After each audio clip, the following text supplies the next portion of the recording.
réussir la vision. Nous avons eu une école du ministère, on n'était pas là, les 3 jours avec le pasteur Serge, qui nous a parlé, qui nous parle un peu de la vision. Parler un peu de la vision, il a développé pas mal de choses. Et je vais revenir sur quelques points concernant la vision d'une manière générale. Ce que la Bible appelle vision, ce n'est pas les songes ni les visions qu'on a pendant que l'on dort ou pendant que l'on prie. Ce que la Bible appelle vision, ce sont des objectifs à atteindre.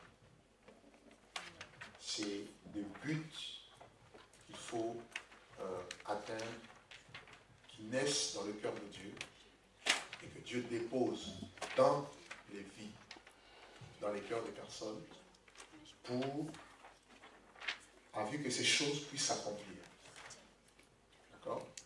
Donc le mot vision, quand je vais parler de la vision ici, la vision de l'Église, la vision d'une œuvre, ce n'est pas la vision quand on dort, c'est des objectifs à atteindre. Vision égale objectif à atteindre. Vision égale but. Et Dieu est un Dieu de vision. Dieu ne rassemble pas des personnes comme ça au hasard. On s'assemble, on ne sait pas pourquoi on est là, qu'est-ce qu'on fait et où on va, quels sont les buts. Non. Dieu, quand il fait quelque chose, quand il demande qu'une chose soit faite, Dieu vise un but à atteindre. Amen. Et sur le plan global, Dieu va appeler une personne, il va lui communiquer la vision, mais dans cette vision, il va y avoir aussi des personnes qui sont là, qui sont aussi comme des visionnaires, je dirais des sous-visionnaires, pour accomplir la vision générale du Seigneur. Et vous verrez que de Genèse à Apocalypse, Dieu a donné la vision. Regardez, quand Dieu crée l'humanité, quand Dieu crée l'homme, il crée la femme, il leur dit dans Genèse 1, à partir du verset 26, il les bénit, la Bible dit Dieu les bénit, Dieu leur dit, multipliez, soyez féconds, remplissez la terre, assujettissez-la et dominez. Voilà la vision que Dieu a donnée à l'homme. À partir de notre père, Adam, et cette vision, ça se dépeint sur chacun de nous. Au jour d'aujourd'hui, Adam n'est plus, Ève n'est plus, mais nous continuons à nous marier, nous avons des enfants, nous assujettissons la terre. Ils étaient un seul couple, Adam et Ève.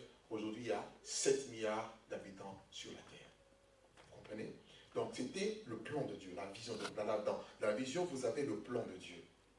Et dans toute la Bible, Dieu a suscité des gens, il a donné une vision, et des gens ont travaillé dans cette vision. Et ces visions ont vu le jour. Ces visions sont venues à se manifester de manière concrète. Donc, Dieu est un Dieu de vision. Ne faites pas les choses sans vision. Même dans votre propre vie, vous devez avoir des visions. Amen. Amen. Amen.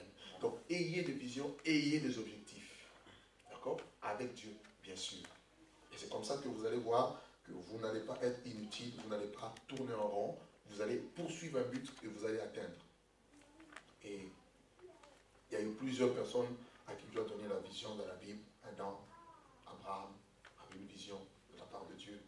Aujourd'hui, nous sommes le résultat de la vision que Dieu a donnée à Abraham. C'est pour cela que la Bible nous appelle les fils et les filles d'Abraham, parce que nous avons cru comme Adam a cru, Abraham a cru, et nous sommes devenus enfants de Dieu par la foi. Moïse a reçu une vision de la part de Dieu, et il a travaillé, il a obéi au Seigneur, et la vision s'est accomplie. Voyez? Donc, Dieu est un Dieu de vision.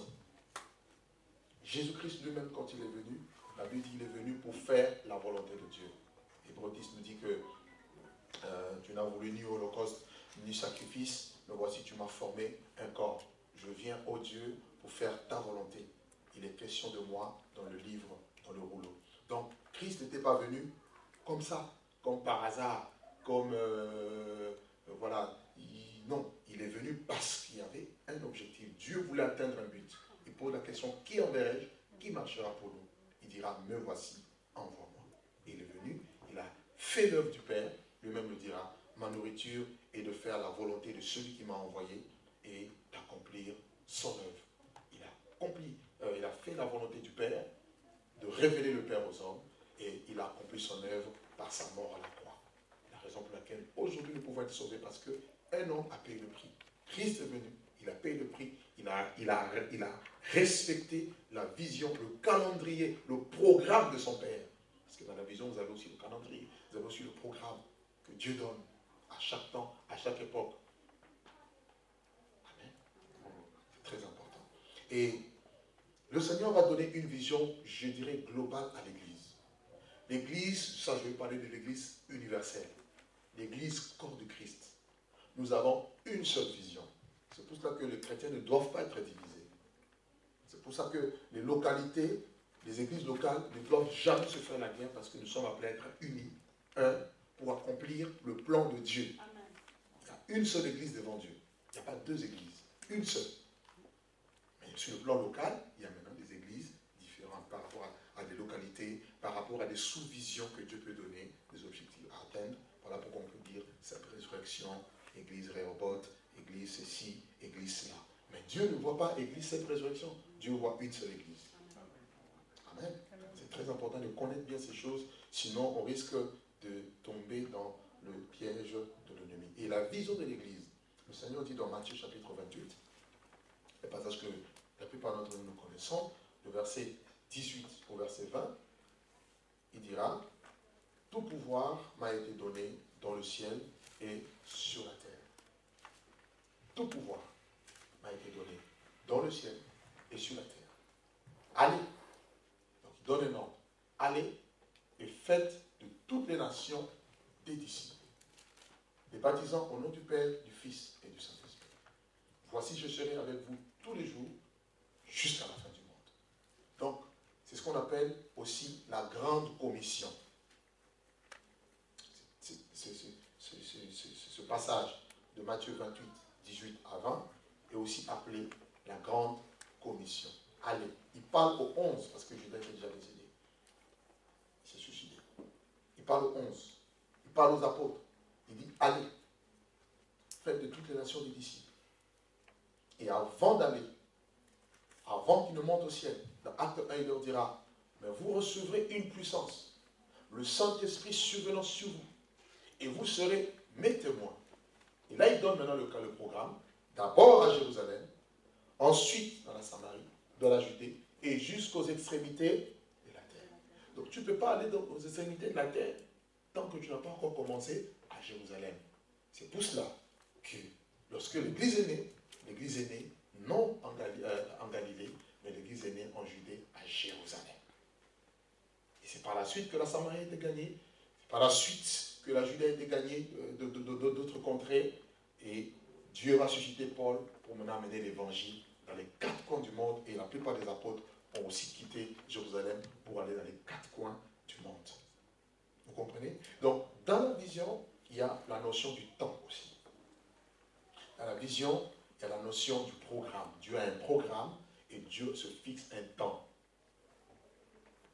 C'est pour cela que quand on donne la vision, ne pensez pas que tout va se faire en un jour, hein, en claquant le doigt comme ça. C'est ça qui nous tue des fois. Donc on pense que tout se fait en claquant le doigt. Non, il y a un temps pour chaque chose. Amen. Mais Dieu, quand il donne la vision, il te montre la finalité, il te montre l'objectif que tu dois atteindre. Mais il va te préparer, il va t'équiper, il va te former pour que tu atteignes l'objectif de Dieu. C'est clair? Donc, dans la vision, vous avez les promesses de Dieu. Dieu n'appelle pas une personne comme ça. Il leur donne des promesses, à condition de marcher dans l'obéissance. Dans la vision, vous avez les promesses de Dieu. Donc, la vision doit avoir pour fondement la parole de Dieu. La vision doit avoir pour fondement la parole de Dieu. Puisqu'elle vient de Dieu, elle doit avoir pour fondement la parole de Dieu. Amen. Ça, c'est très important. Donc, toute vision qui est en dehors de la parole de Dieu, qui n'a pas pour fondement la parole de Dieu, elle n'est pas de Dieu. Parce qu'il y a des visions qui viennent du cœur de l'homme. Il y a des visions aussi qui peuvent venir de l'influence des autres. Dans Ésaïe 55, le verset 11, la Bible dit, ainsi en est-il de ma parole qui sort de ma bouche, elle ne retourne point à moi sans effet, sans avoir accompli ma volonté et exécuté mes desseins. Donc quand Dieu parle, quand Dieu donne, il a dit à Moïse, va libérer mon peuple, Moïse est parti et le peuple a été libéré. Amen. Donc le peuple a été libéré. Pourquoi? Parce que Moïse a respecté la vision de Dieu. Alléluia. Très bien. Donc, je disais que dans la vision, vous avez quoi? La promesse. Et la vision est basée sur la parole de Dieu. Alors, un passage dans l'Écriture qui nous parle de la vision. Ça, c'est un passage clair qu'il faut d'ailleurs connaître, retenir. C'est dans le livre de Proverbes, chapitre 29, le verset 18. Proverbe 29, verset 18, il est dit, je l'ai dit souvent, il est dit, quand il n'y a pas de révélation, le peuple est sans frein. Heureux lorsqu'il observe la loi. Proverbe chapitre 29, verset 18. Proverbe 29, le verset 18. Quand il n'y a pas de révélation, le mot révélation ici veut dire aussi vision. Vision ou encore prophétie. La vision peut aussi être assimilée à la prophétie de ta vie. Or, Habakkuk chapitre 2, verset 3 à 4 dit quoi? C'est une parole, c'est une prophétie dont le temps est déjà fixé. Elle marche vers son terme. Elle ne mentira pas. Elle s'accomplira. Si elle tarde, attends-la. Parce qu'elle s'accomplira. Et elle s'accomplira certainement. Vous comprenez? Donc, une vision qui est de Dieu s'accomplit toujours. Parce qu'elle est de Dieu. On reconnaît ce qui est de Dieu, ce qui n'est pas de Dieu par l'accomplissement. Tu as trop de rêves. Est-ce que ces rêves s'accomplissent? Mais la vision qui est la sémence qui vient de Dieu, au temps marqué par Dieu, elle va s'accomplir. Ce que Dieu a dit, ça même accomplira. Vous comprenez? C'est pour ça que c'est très, très, très important d'être visionnaire. De voir les choses comme Dieu voit et de travailler en conséquence. Donc la parole, la vision ne retournera pas à Dieu sans effet. Donc dans la vision de l'Église, je disais que l'Église a une seule vision, il y a deux choses qui sont capitales que Jésus nous a laissées. La première chose, l'Église doit glorifier Dieu sur terre. Dans une vision, si Jésus n'est pas glorifié, si Dieu n'est pas glorifié, cette vision, elle n'est plus de Dieu. La vision de Dieu, ce n'est pas pour glorifier l'homme. D'où ne jamais rechercher la gloire des hommes, ni la gloire qui vient des hommes. Amen. Jésus a dit, Père, dans sa prière sacerdotale, dans Jean 17, Père, je t'ai glorifié sur la terre. Jésus a glorifié son Père sur la terre. Ça, c'est la première chose. Donc, nous ne devons jamais nous écarter de la gloire de Dieu. C'est-à-dire, dans tout ce que tu fais, dans tout ce que nous allons faire, nous devons rechercher la gloire de Dieu. Ça, c'est la première chose. Glorifier Dieu. La deuxième chose que Dieu exige dans la vision, ce qu'il nous demande de faire, nous devons chercher le salut de l'humanité. Salut de l'humanité. Que les hommes soient sauvés. Dans le livre de 1 Timothée chapitre 2, le verset 3, Paul dit que ce que Dieu veut, la volonté de Dieu est que tous les hommes soient sauvés et parviennent à la connaissance de la vérité.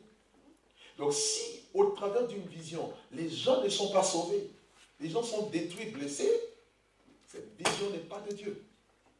Amen. N'oubliez pas que le Fils de l'homme est venu quoi? Pour perdre? Il est venu pour quoi? Pour perdre? Il dit, il est venu non pour perdre, mais pour sauver, gagner les âmes. Donc, si on ne gagne pas les âmes, si on ne cherche pas à gagner les âmes, c'est que notre vision est caduque. La vision que vous avez, elle est caduque. Il y a des gens qui ont des visions pour avoir de l'argent. Il y a des gens qui ont des visions pour se faire un nom. Il y a des gens qui ont des visions pour avoir n'importe quoi, voilà, tout ce que leur cœur peut désirer. Ça, ce sont des visions charnelles. Ce ne sont pas des visions divines. Parce que la vision qui vient de Dieu, Dieu doit être glorifié avant tout. Et cela doit participer ou contribuer au salut d'un grand nombre. Vous comprenez, hein? Notez ça, que cela soit imprimé dans nos esprits. C'est-à-dire, dans tout ce que vous allez faire en tant qu'ouvrier, réunion des ouvriers, est-ce que Dieu est glorifié? Est-ce que les âmes sont gagnées? Si ce n'est pas le cas, arrête-toi, examine. Amen.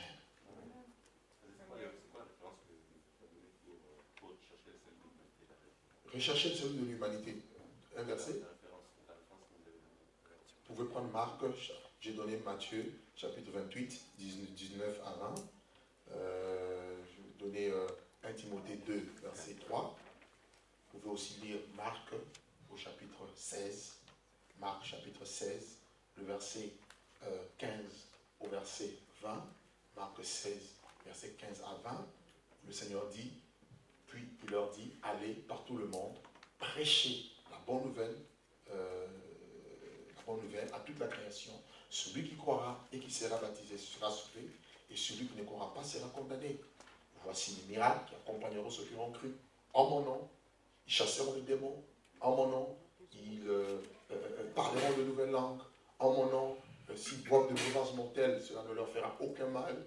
En mon nom, ils imposeront les mains aux malades et les malades seront guéris. Et il a dit que Dieu travaille avec eux et il accompagnait leur prédication par des miracles. Vous voyez? Donc, c'est pour dire que s'il faut que les âmes soient gagnées, il faut que Dieu soit glorifié. Alléluia. Et dans la vision, vous devez comprendre qu'il y a la notion de l'ordre. Dans la vision, il y a la notion de l'ordre. Dieu, dans toute la Bible, notez vos questions, je vais revenir après. Non, je parle comme ça, vous notez. Parce que vous avez dit qu'il y a deux choses importantes. Au niveau de la vision. La première, vous avez dit Jésus doit être glorifié. Oui, deuxièmement, gagner des âmes, le salut de l'humanité. Deuxièmement.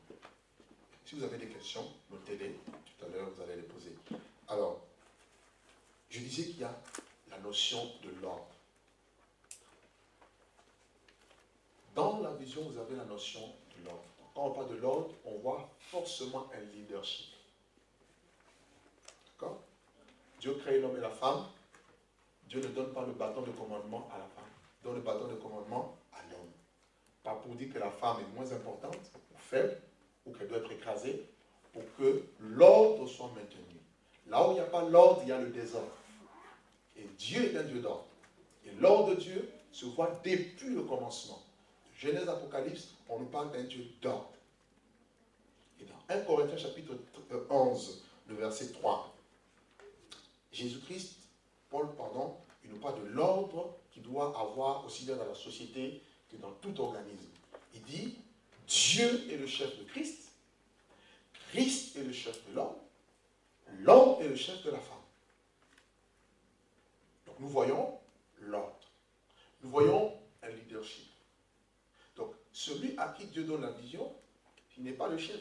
Parce qu'il doit être soumis au chef qui est Christ. Christ aussi est soumis à son chef qui est Dieu.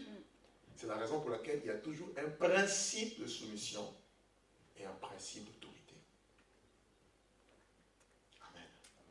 Pour ceux qui étaient là mardi, je parlais un peu de l'autorité. Je disais qu'il y a un principe qui est biblique, qui est très important, qui est très capital. C'est un principe de soumission, d'autorité. Et nos pays, nos nations, surtout en Europe, en Occident, ce sont des pays qui sont fondés sur la révolution. Or, la révolution, c'est quoi? C'est la direction par le peuple. Voyez? Les gens ici, pour un rien, ils se soulèvent. Et c'est un esprit qu'il faut combattre. Parce que ça peut nous affecter parce que nous vivons dans ce pays. Quand vous vivez dans des pays, vous avez des puissances qui gouvernent les pays, qui peuvent influencer même les mentalités. Vous ne verrez pas ça en Amérique. Vous avez déjà vu en Amérique, problème des trains, grève des trains? Ça n'existe pas. Déjà, il ne faut pas de grève. Déjà, ils sont de bosseurs. Ici, moi, le problème, on grève. C'est la révolution. On ne veut pas. On ne veut pas être soumis. C'est pourquoi il y a des rois à qui on a coupé la tête en France. On veut apporter le changement du bas, alors que le changement vient d'en haut. On veut bâtir la tour de Babel. Dieu vient, il casse. Alors que Jésus est descendu. La pierre qui se détache sans le secours d'aucun homme et qui frappe la statue. Toute autorité vient de Dieu. Donc nous devons tous être soumis à Dieu. Et en se soumettant à Dieu, nous nous soumettons à l'ordre que Dieu a établi. Pour comprendre l'ordre, lisez aussi Romains 13. Je vais toucher beaucoup de points comme ça, un peu rapidement. Romains chapitre 13, versets 1er à 7. La Bible dit que toute personne doit être soumise aux autorités supérieures. Être soumis aux policiers, aux rois, soumis aux règles d'une nation. On ne fait pas ce qu'on veut. Dans chaque pays, il y a des règles. Il faut être soumis à ces règles. Vous comprenez? C'est très important. Et s'il n'y a pas l'ordre, s'il n'y a pas le leadership, la vision ne pourra pas atteindre le but. Pourquoi? Parce qu'il va y avoir l'anarchie. Il va y avoir la démocratie. Or, la démocratie, c'est un régime, comment j'appelle, démoniaque. La démocratie est venue avec la civilisation grecque, helléniste. Le pouvoir par le peuple et pour le peuple. Alors que tout pouvoir vient de Dieu. Avec Dieu, ce n'est pas la démocratie, mais c'est la théocratie. Théocratie, pouvoir par Dieu. C'est Dieu qui dirige, ce n'est pas l'homme. Je fais ce que je veux. Non, tu iras en enfer. Je fais ce que Dieu veut que je fasse. Vous comprenez? Amen. Notez tout ça, c'est très important. Dans la vision, il n'y a pas la démocratie. Dans la vision, il y a la théocratie. Tel que je suis, je n'ai pas à faire ce que je veux, ce que mon cœur désire. Non. Non. Je fais ce que Dieu veut que je fasse, tout en étant moi-même soumis à une autorité. Voilà comment on peut être fort. Quelqu'un qui dit non, moi je n'aime pas qu'on me dirige. Tu n'as pas de place dans le leadership, dans la vision. Tout le monde doit être dirigé. Amen. Amen. Parce que quand le Saint-Esprit vient dans ta vie, la vie dit quoi? Il vous conduira. Donc tu dois te laisser conduire par le Saint-Esprit. Si tu ne veux pas que le Saint-Esprit te conduise, tu ne voudras jamais que quelqu'un d'autre te conduise.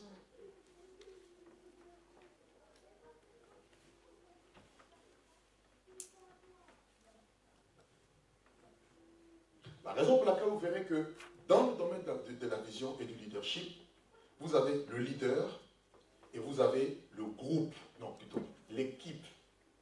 D'accord? Et quand je parle de l'équipe, je vois les disciples. Il y a deux choses qu'il faut comprendre. Il y a une différence entre une équipe et un groupe. C'est clair? Un groupe, c'est comme la foule. Est-ce que Jésus a passé son temps avec la foule? Non. Il passait son temps avec les disciples. Un disciple, c'est qui? Un disciple, c'est celui qui est discipliné. Un disciple, c'est un élève qui apprend du maître. Christ était le maître, le rabbi, et il a choisi 12 disciples, il a l'apôtre, et par la suite, il en a choisi 70. Et c'est eux qui l'ont envoyé parce qu'il a eu le temps de leur transmettre la vision du Père, et il leur a donné le pouvoir, et c'est eux qui ont fait le travail. Mais Jésus n'a jamais utilisé la foule. Lisez bien la Bible. Il y a eu des foules qui suivaient Jésus. Et quand la Bible parle de foule, nous voyons au moins une masse de 5000 hommes, sans compter les femmes et les enfants. Le mot foule qui signifie en grec oklos. Oklos. O-C-H-L-O-S. Foule en grec donne oklos. La foule signifie un groupe de personnes. O-C-H-L-O-S. Oklos, c'est un groupe de personnes sans objectif.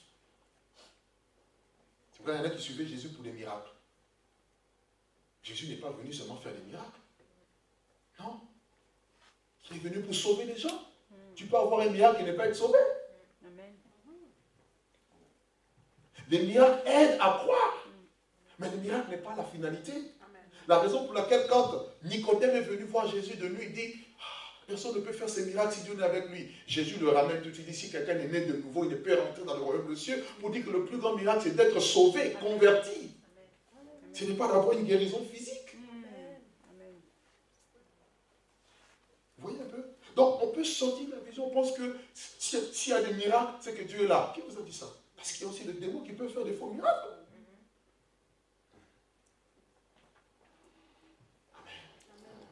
Est-ce que vous comprenez ce que je veux dire, hein? Donc Jésus a choisi les disciples, il les a disciplinés, il les a formés, il a pris 3 ans. Donc pour faire un disciple, il faut 3 ans au moins. Donc regarde ta vie chrétienne, tu as combien d'années? Et tu as eu un maître, et ce maître-là doit te former au moins pendant 3 ans pour que tu sois un bon disciple. Et pour faire un leader, il faut au moins 10 ans.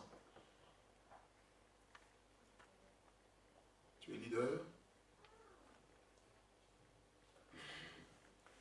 Alléluia. Parce que le chiffre 10, c'est le chiffre de l'épreuve. Daniel a été éprouvé 10 ans. L'Apocalypse 2, il dit quoi? Vous aurez une tribulation de 10 jours. Mais sois fidèle. Et pour être établi, il faut au moins 10.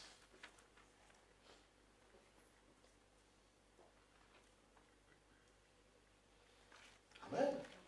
C'est important. Moi que vous voyez, 12 ans d'épreuve dans le leadership. On peut évaluer maintenant la qualité de ton leadership. C'est important. Donc on ne se lève pas un matin pour dire je suis à la tête. On se lève pas un matin pour dire on fait le. Il faut de l'épreuve. Il faut qu'il y ait des fruits. Il faut que tu sois testé. Il faut que tu sois éprouvé dans tous les domaines. Il faut que tu connaisses l'épreuve du temps, la patience, la crainte de Dieu, l'épreuve à tous les niveaux. Et si tu réussis, Dieu alors peut te confier maintenant des choses. C'est ça les leaders. Et Moïse, il avait l'appel dès sa naissance. Il était instruit dans la sagesse égyptienne pendant 40 ans. Il fuit dans le désert. Dieu le forme pendant 40 ans. Et il exerce 40 ans de ministère. C'est quoi les morts à 120 ans?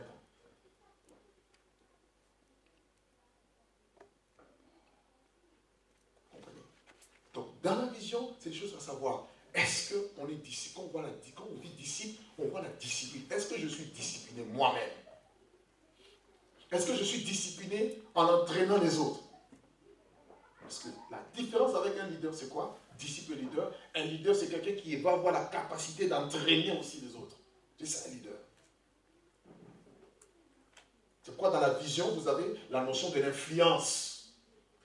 Un visionnaire, c'est quelqu'un qui influence les autres. Ça, c'est quelque chose de naturel. Enfin, je dirais naturel. C'est un don, un talent que Dieu a donné à certains. Chrétiens ou pas chrétiens, vous voyez, dans le monde, il y a des gens qui peuvent rassembler des foules, des hommes politiques, parce qu'ils ont le charisme. Parce qu'ils ont, voilà, ils ont quelque chose. Ils peuvent dire un mot et tout le monde l'écoute. Ça fait partie du leadership. Amen. Donc, pour réussir la vision, il faut un leadership, il faut un visionnaire, il faut une équipe, il faut des disciples qui vont suivre la vision. À la différence, s'il n'y a pas de vision, le peuple est sans frein, il y aura des groupes, et les groupes, ça mène la foule, et la foule sont là, les gens sans vision. On va suivre Jésus parce qu'on a faim, le jour où on sera rassasié, on va quitter Jésus. Un disciple n'abandonne jamais le maître. Quelqu'un à qui Dieu donne la vision n'abandonne jamais la vision. C'est ceux qui abandonnent le troupeau, ceux qui abandonnent la vision, on les appelle les mercenaires. Ils n'ont aucune peine pour les âmes.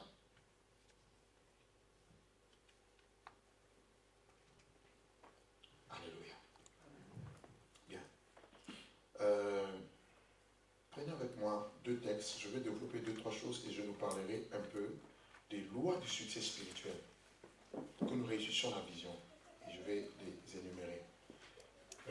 Dans le livre de Actes chapitre 16, parlant toujours de la vision, Actes chapitre 16, de versets 6 à 10, nous avons quelque chose de très important qui nous est dit ici.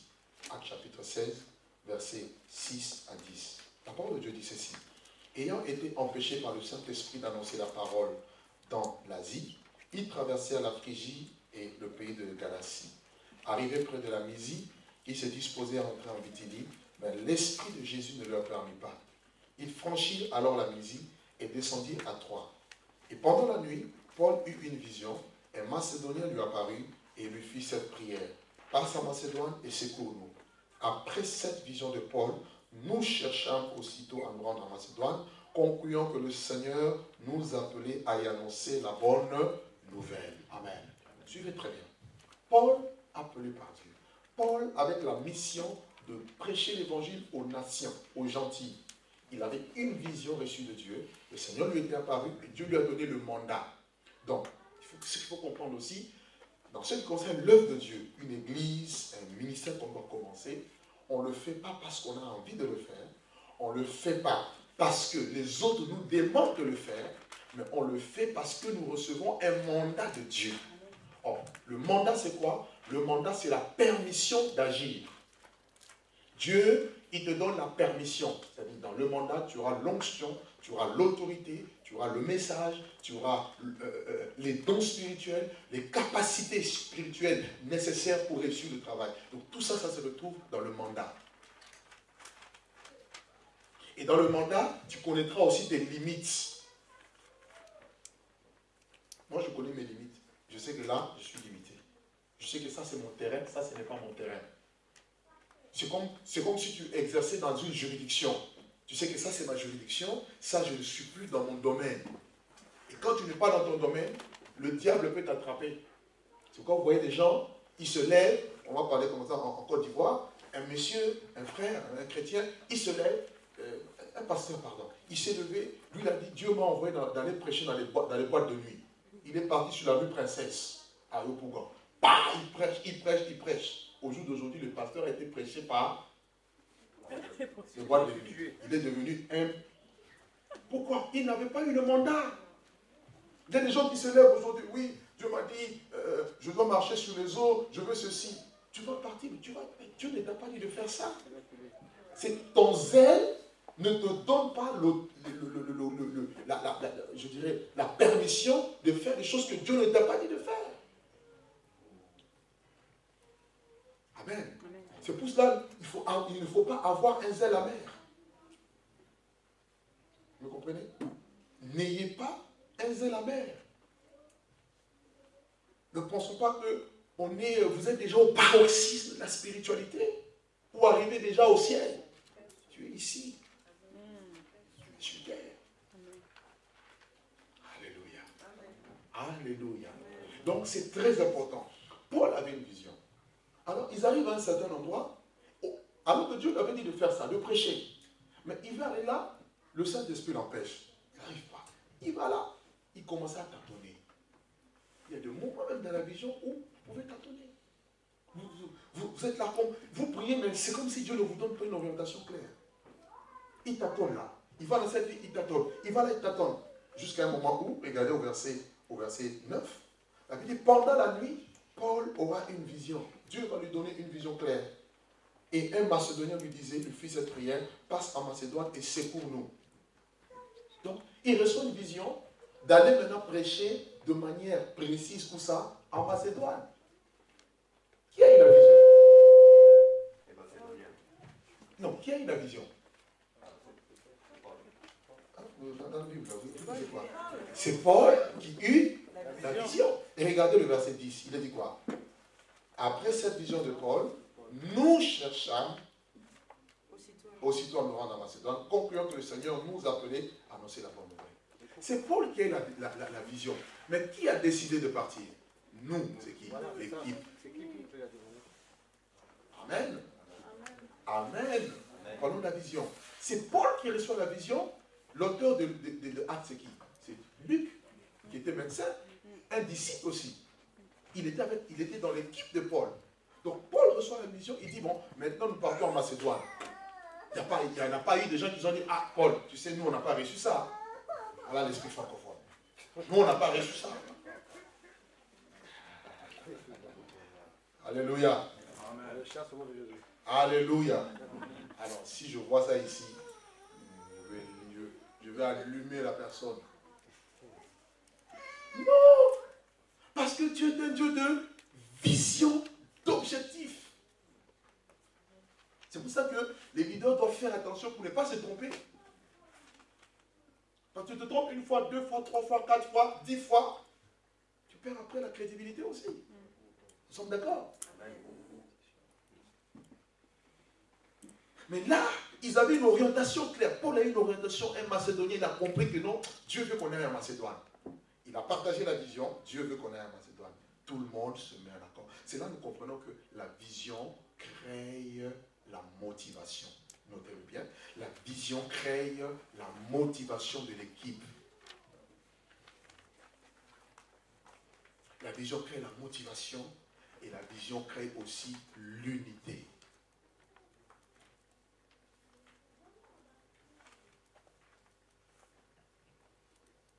Aussitôt, après la vision de Paul, nous cherchons aussitôt à nous rendre à Macédoine. Alors, notez ici le verbe chercher. Au verset 10 ici, le verbe chercher, en grec, ça s'écrit zétéo. Zétéo. Chercher ici s'écrit zétéo. Z-E-T-O. Zétéo, qui signifie chercher dans le but de trouver. Zétéo, qui signifie chercher dans le but de trouver. Ou encore creuser. Vous vous rappelez dans le livre de Genèse 26, les serviteurs d'Isaac ont creusé des puits, ils ont donné les noms que Abraham avait donnés. On a parlé de ça, non? Sitna, Ezer, Lakaïroï, Rehoboth. C'était des puits. Ils ont creusé jusqu'à ce qu'ils aient trouvé de l'eau. Donc, quand on cherche, on ne doit pas chercher comme ça. Il y en a qui disent qu'ils cherchent, mais en réalité, ils ne cherchent pas. Le verbe chercher signifie je travaille, je creuse dans le but de trouver. C'est pour ça que la Bible dit demandez, vous recevrez. Cherchez, vous trouverez. Frappez et l'on vous ouvrira. Donc, dans la vision, il faut se dire que ce que Dieu a dit, ça va s'accomplir. Mais il faut que vous aussi, vous travaillez. Donc, il va y avoir comme une fusion entre ce que Dieu a dit et votre travail. Donc, la vision ne va pas s'accomplir en croisant les bras comme ça. Dieu a dit, nous allons acheter un local. Personne ne fait que de bouge. Ça ne viendra jamais. Dieu a dit, je veux me marier. Dieu a assis. Mais les choses n'arriveront pas. Si tu es un garçon, Dieu a dit, tu vas te marier. Mais comment tu as prié Dieu qui te donne une fille? Tu regardes déjà tout ça. Seigneur, envoie-la. Non, c'est toi l'homme d'aller chercher. Je ne sais même pas pourquoi je parle de ça. Peut-être je parle à quelqu'un. Alléluia. Amen. Chercher, c'est dans le but de trouver. Il y a un effort. Il y a un travail. Amen. Il y a une mobilisation. Ils sont tous partis dans le but d'avoir ce que Dieu avait dit d'avoir. Bon, je vais aller vite parce que on pourra après le temps. Ça, c'est quelque chose de très important. Et ils ont conclu qu'il fallait aller. Ils ont formé un assemblage. Ils ont fusionné leurs talents. Ils ont fusionné leurs dons. Quand Dieu donne une vision, il ne donne pas tous les talents, tous les dons, toutes les capacités à la personne qu'il met devant. Non. Il va donner des personnes capables qui seront autour pour que chacun apporte du sien pour que la réalisation de Dieu, la vision, l'objectif de Dieu se réalise. Amen. Je ne suis pas le plus intelligent, je ne suis pas le plus talentueux, je ne suis pas le plus jeune, mais je suis ce que Dieu veut que je sois. Amen.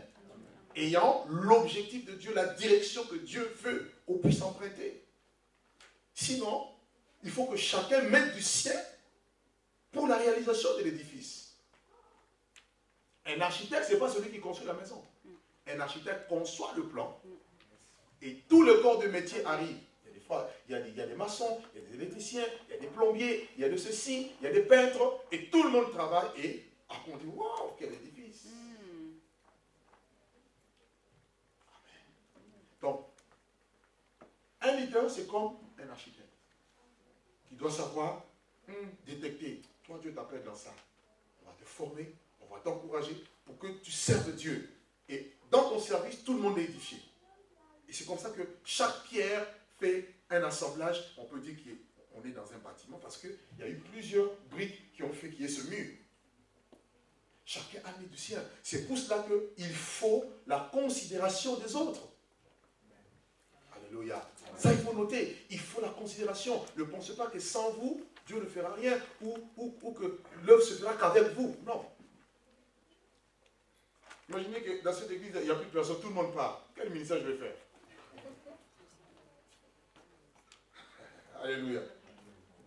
Comme il y a des gens qui sont insensés qui disent, oui, si quelqu'un n'est pas d'accord, il n'a qu'à aller, il n'a qu'à partir. Ça, c'est des choses à ne pas dire. Ah bon? Et si tout le monde part? Tu vas venir comme ça dimanche, alléluia, Jésus. Bon. Mais regardez pas les chaises vides. Hein. Là, c'est comme on échoue. Maintenant, on commence à chercher à se camoufler. Non!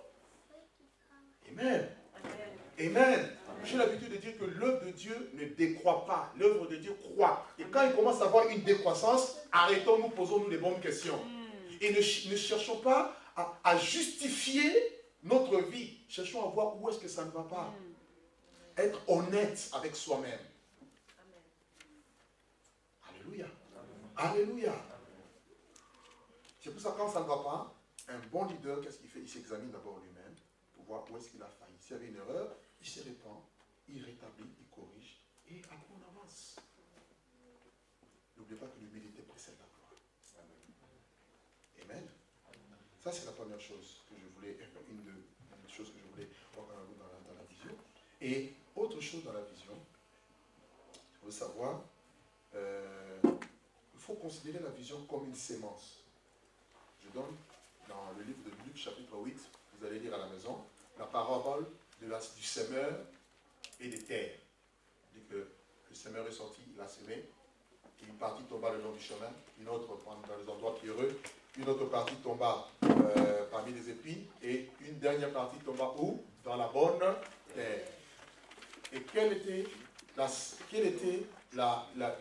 terre qui a donné du fruit au centurion? C'était la bonne terre. Cela signifie quoi? La terre, le semeur, c'est Christ. La sémence, c'est la parole. Notez, hein? Le semeur, c'est Christ. La sémence, c'est la parole.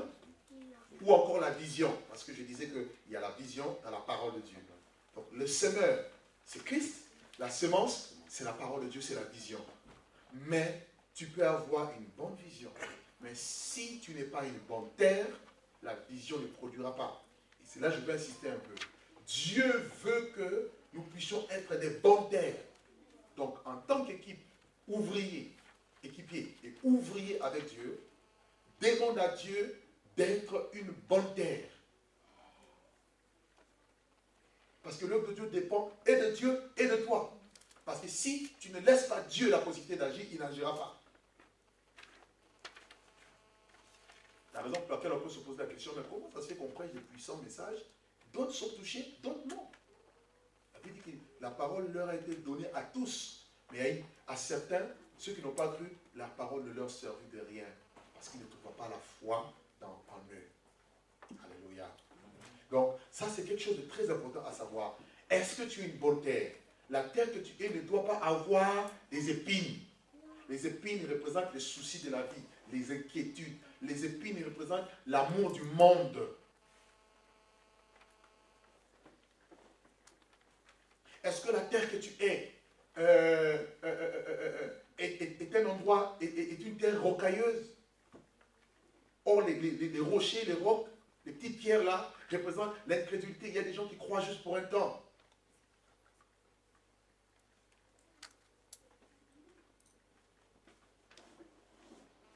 Mais celui qui est la bonne terre, la Bible dit un grain donne 30, un autre 60, un autre 100.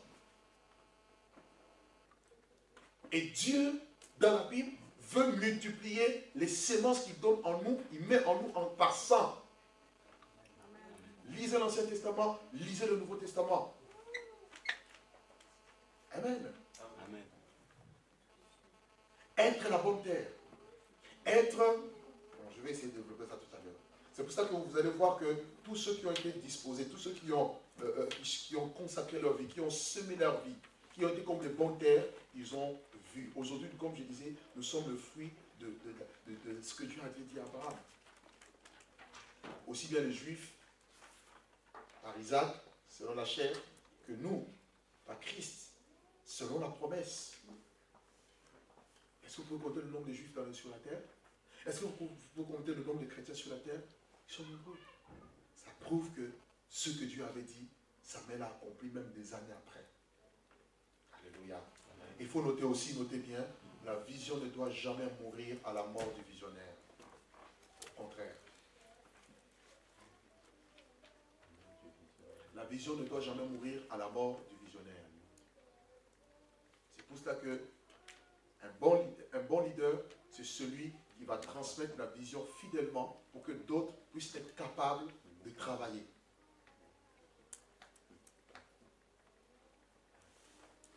Jésus, l'exemple parfait, c'est Christ. N'est-ce pas que Christ est mort? Il est ressuscité, il est parti. Est-ce pour autant que l'Église s'est arrêtée? Avant de mourir, il a dit quoi? Il a dit à Pierre, tu es Pierre, et sur ce roc, je vais bâtir mon Église. Il lui a donné les clés du royaume. Et c'est Pierre qui s'est levé, Pierre qui a fait la première prédication pour l'Église le jour où l'Église est née, et c'est Pierre qui a ouvert la porte de l'Évangile aux païens avec Corneille, dans Acte 10. Et jusqu'aujourd'hui, il y a des chrétiens partout. Christ est le leader parfait. C'est le modèle.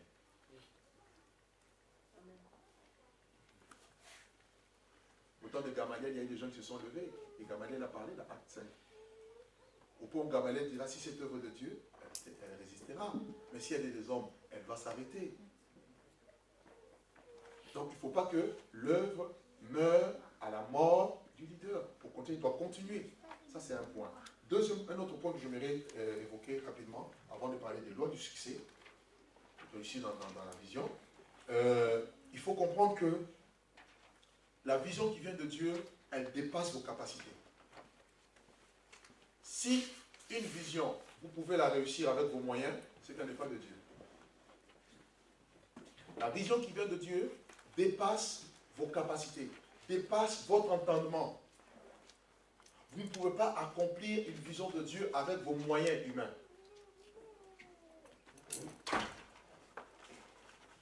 On réalise la vision de Dieu avec les moyens de Dieu.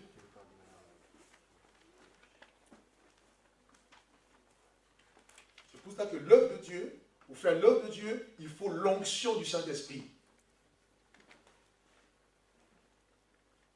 Amen.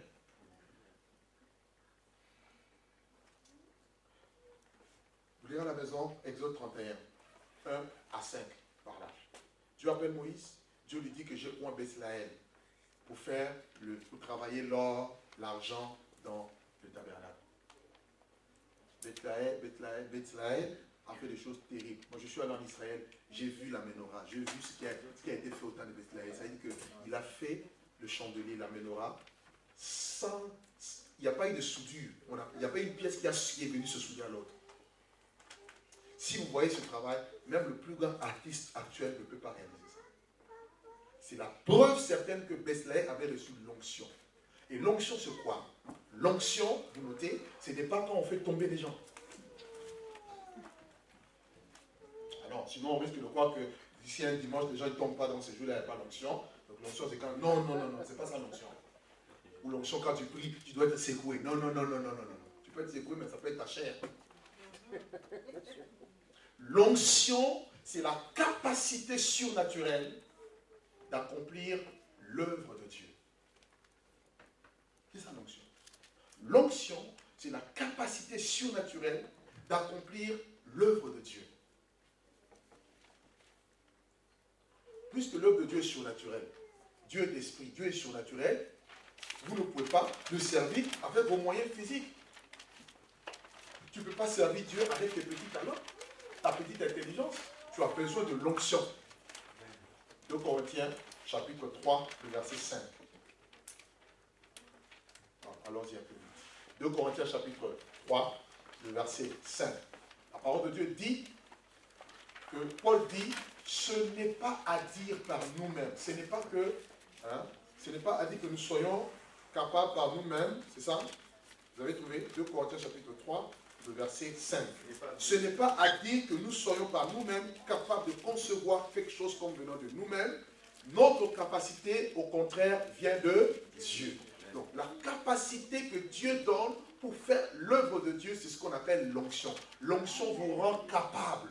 L'onction vous rend habile. Et si vous faites l'œuvre de Dieu sans onction, vous allez vous fatiguer. Vous allez vous fatiguer. Tu vous en avoir assez. Ah, je suis fatigué. Ils arrêtent aussi, ils me fatiguent tous. Tu n'as pas l'onction. Amen. Comme ça, si c'est ton cas, commence à demander maintenant l'onction aujourd'hui. Amen. Demande l'onction pour tout, l'onction pour jouer la musique, l'onction pour prêcher, l'onction pour enseigner, l'onction pour diriger, l'onction pour bâtir. Donc, chaque service nécessite l'onction. Tu es dans l'accueil, tu as besoin de l'onction pour l'accueil. Sinon, les gens vont te fatiguer, tu vas dire non, moi j'en ai assez. C'est comme ça, parce que l'onction c'est surnaturel. L'onction fait que tu sois au-dessus des attaques de l'ennemi. L'onction fait que tu sois, voilà. Et il y a besoin de l'onction. Tu gères la trésorerie, tu fais le social, tu es à l'intercession, tu es dans la jeunesse, qu'importe le champ dans lequel Dieu t'appelle à travailler, ou tu as cœur de travailler, demande l'onction pour. Sinon, tu ne vas pas y arriver. C'est clair?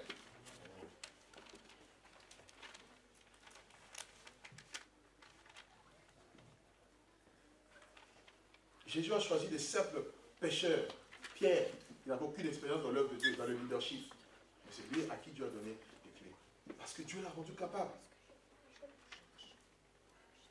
Donc quand Dieu vous demande de faire quelque chose, ne comptez pas sur vous-même. Comptez sur Dieu.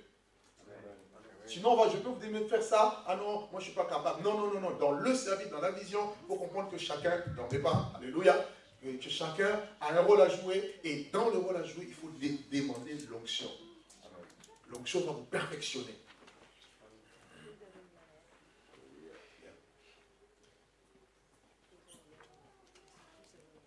Dans la vision, notez encore quelques points, et puis nous allons rentrer dans le voie du succès. Nous avons tous besoin d'avoir le caractère de Christ. Le caractère de Christ. C'est ce qu'il faut développer. Il y a une différence entre les dons et les caractères. Les dons, vous le recevez gratuitement. Le caractère, vous le développez en vous. Si vous avez les dons et que vous n'avez pas le caractère, vos dons vont vous tuer. Le caractère va vous asseoir. Ce qui fait asseoir une œuvre, ce n'est pas l'onction, c'est le caractère. Dans le caractère, vous avez la sagesse. Vous notez? La sagesse. Vous avez l'intelligence. Vous avez l'humilité. Je disais sagesse, intelligence, humilité, soumission, crainte de Dieu. Ça, c'est important. Autre chose qu'il faut avoir dans réussir dans la vision, notre thème c'est comment réussir la vision, vous devez avoir des motivations pures. Des motivations. Qu'est-ce qui vous pousse à faire les choses? Est-ce que les motivations sont pures ou impures? Que Dieu purifie nos cœurs.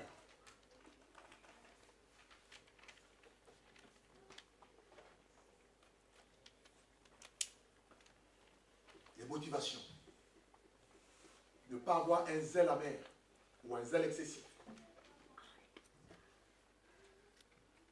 Bien. Il y a un point dont je parlais tout à l'heure, le point de la sémence.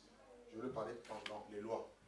Alors, notez les lois du succès spirituel. Comprenez que Dieu est un Dieu de succès. Le contraire de succès, c'est l'échec. Le contraire du succès, c'est le désastre. Dieu ne t'a pas appelé pour échouer. Il ne t'a pas créé pour échouer. Donc si tu échoues, c'est que tu n'as pas respecté les principes de Dieu. Croyez-moi. Jésus-Christ est le même, hier, aujourd'hui, éternellement. Est-ce que Jésus a échoué? Non. Même la mort, d'une manière apparente, qui était un échec pour lui, mais le troisième jour, il est ressuscité. On a pris des gardes, les pharisiens, les sacrificateurs, ils ont payé des gens pour venir garder la tombe. Parce que selon eux, cet imposteur, ils appelaient Jésus menteur, cet imposteur avait dit qu'il ressusciterait le troisième jour. Mais si c'était un menteur, pourquoi vous avez peur de la parole d'un menteur? C'est que vous savez que ce n'est pas un menteur. Alléluia. Il savait qu'il a dit détruisez ce temple et en 3 jours, je le releverai. Ils payer les gens. Les gens étaient là, les soldats payaient pour surveiller la tombe. J'ai jamais vu une tombe surveillée, mais la tombe de Jésus a été surveillée.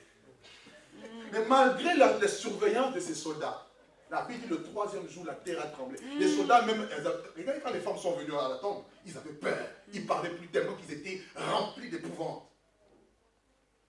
Ah non, my God, il est ressuscité. Amen. Les apôtres ont échoué? Non. Paul dira, j'ai combattu le bon combat, j'ai achevé la course, j'ai gardé la foi. Il a réussi la mission et nous sommes le résultat de leur travail. Mais pourquoi aujourd'hui, dans notre génération, nous ne réussissons pas le travail de Dieu? Pourquoi nous ne réussissons pas l'œuvre de Dieu? Le problème n'est pas Dieu, le problème c'est nous. Regarde ton voisin, dis, c'est toi-même qui est le problème. Dis-lui. Regarde bien dans les yeux, dis-lui, c'est toi le problème. C'est pas quelqu'un d'autre. Il y en a qui vont se dire, non, c'est à cause du diable. Dieu ne savait pas que le diable existait. Hein? Ce n'est pas le problème du diable. Au contraire, il est là pour nous aider à nous entraîner. Mais quand tu dors un peu, tu as une petite attaque. Parce que tu as trop dormi. Des fois, il ne faut pas venir me voir passer un peu pour moi parce que j'ai trop d'attaques. Non, les attaques, c'est bien que tu commences à dormir. Comme ça, quand on vient d'être travaillé, on va dire, hey! Alléluia. La Bible dit, il exerce mes mains au combat et mes doigts à la bataille. S'il n'y a plus d'adversité, comment Dieu va se glorifier? Il dit, je crains l'adversité et je donne la prospérité. La réussite, quand je parle de réussite, je vois la prospérité, mais selon Dieu. Hein. Je parle de la prospérité, je parle du succès, de la réussite. Le jour de ta mort que tu dises, enfin, j'ai réussi le travail que tu m'as donné de faire sur la terre. Plutôt qu'on soit là, ma soeur, ça va? Ah, Dieu va faire. 10 ans, Dieu va faire. Le jour de la veille de ta mort, ça va? Dieu va faire. Tu meurs, Dieu va faire. Combien de rêves se trouvent-ils dans les cimetières? Des gens qui auraient pu écrire des livres, ils ne l'ont pas fait. Ils auraient dû bâtir des entreprises, ils ne l'ont pas fait. Le jour où Dieu te montrera au ciel la copie conforme de ce que tu devais être sur la terre. Tu dis, ah, si je savais, je vais t'éviter cette phrase, si je savais. Commence à savoir aujourd'hui. Quand Dieu a dit à Moïse de construire le tabernacle, il lui a montré la copie du tabernacle qui était au ciel. D'après le modèle que je vais te montrer. Je veux être ce que Dieu veut que je sois. Je veux faire ce que Dieu veut que je fasse. Donc quand vous voyez des choses comme ça, vous n'allez pas chercher à copier l'autre. Vous ne serez jamais jaloux de quelqu'un. Jamais. Amen. Un jaloux, c'est quelqu'un qui oublie ce que Dieu lui a donné et commence à dire non, pourquoi l'autre? Pourquoi l'autre? Mais Dieu aussi, tu es une étoile. Amen. Pourquoi les enfants d'Israël, plutôt les frères de Joseph ont vendu Joseph? Parce qu'ils ont oublié qu'eux-mêmes étaient des étoiles. Sauf que l'étoile de Joseph était plus grosse que leur étoile. Le jour où tu vas oublier ce que tu as reçu, tu vas commencer à regarder l'autre, tu vas poursuivre l'autre, tu vas vouloir anéantir l'autre. Je veux te dire que tu as reçu quelque chose de Dieu. Amen. Alléluia. Je ne le dis pas pour te flatter. Moi, je ne suis pas un flatteur. Je ne suis pas un flatteur. Tu as reçu quelque chose de Dieu. Considère ça. Travaille et maximise. Tu verras toi-même. On pense que c'est mieux ailleurs. Alors que nous-mêmes, on a mieux. Amen. Un proverbe dit qu'on reconnaît la valeur de quelque chose lorsqu'on la perd.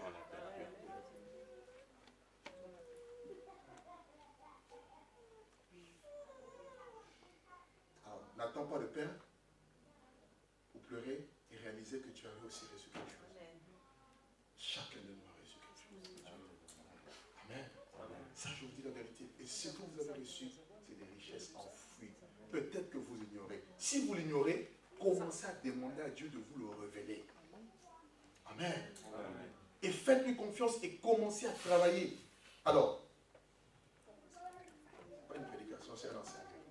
Les lois du succès spirituel. Il y a le succès selon les hommes et il y a le succès selon Dieu. Ça, il faut le savoir. Le succès ou la grandeur selon les hommes, c'est lorsqu'on est riche, matériellement ou je ne sais pas quoi, ou quand on est connu. On peut être grand devant les hommes et être petit devant Dieu. Et le secret de la grandeur du succès devant Dieu, ça commence par l'humilité. Vous savez, quand un jour les disciples ont dit à Jésus, qui est le plus grand parmi nous? C'est ce que Jésus a fait. Il a amené un petit enfant. Il dit que le plus grand, celui qui veut être le plus grand dans le royaume de Dieu, doit être humble comme ce petit enfant. Donc, je veux nous dire, ayons un cœur d'enfant. Amen. Amen. Je commence d'abord par là. Ça, c'est juste une, je peux appeler ça une introduction. Ayons le cœur d'enfant. Un enfant obéit. Un enfant s'humilie. Un enfant, même quand tu le frappes, il ne garde jamais rancœur, parce qu'il sait que c'est pour son bien. Il va pleurer et puis après il prie. Vous voyez? Or, ce qui nous tue aujourd'hui, c'est que nous sommes trop adultes. Nous sommes même plus adultes que Dieu. On peut dire à Dieu, tu t'es trompé. De lui et de nous, qui dirige qui? C'est Dieu qui nous conduit et non l'inverse. Alléluia. Amen. Dieu peut te conduire à un endroit sans te dire pourquoi il t'amène là. Amen. Et il veut que tu obéisses. La raison pour laquelle dans Jean 13, verset 7, lorsque Jésus voulait laver les pieds des disciples, Pierre a refusé. Jésus lui a dit, ce que je fais maintenant, tu ne le comprends pas, mais tu le comprendras plus tard. Donc il y a des choses que Dieu peut faire, tu ne comprends pas aujourd'hui, mais tu comprendras ça dans 2 ans, dans 5 ans, dans 10 ans. Amen. Alléluia. C'est tout ça, il faut être un enfant. Moi, quand j'étais enfant, je me rappelle, mon père me frappait. J'étais un enfant le plus tabassé parce que j'étais un peu têtu. Dur. Vous savez que moi, j'aimais jouer. Quand on me dit, va faire les devoirs, c'est comme si c'est une corvée. Intelligent à l'école, mais qui n'aimait pas travailler. J'étais discipliné. J'ai eu des chicottes comme personne. Mon frère est là, il peut vous dire.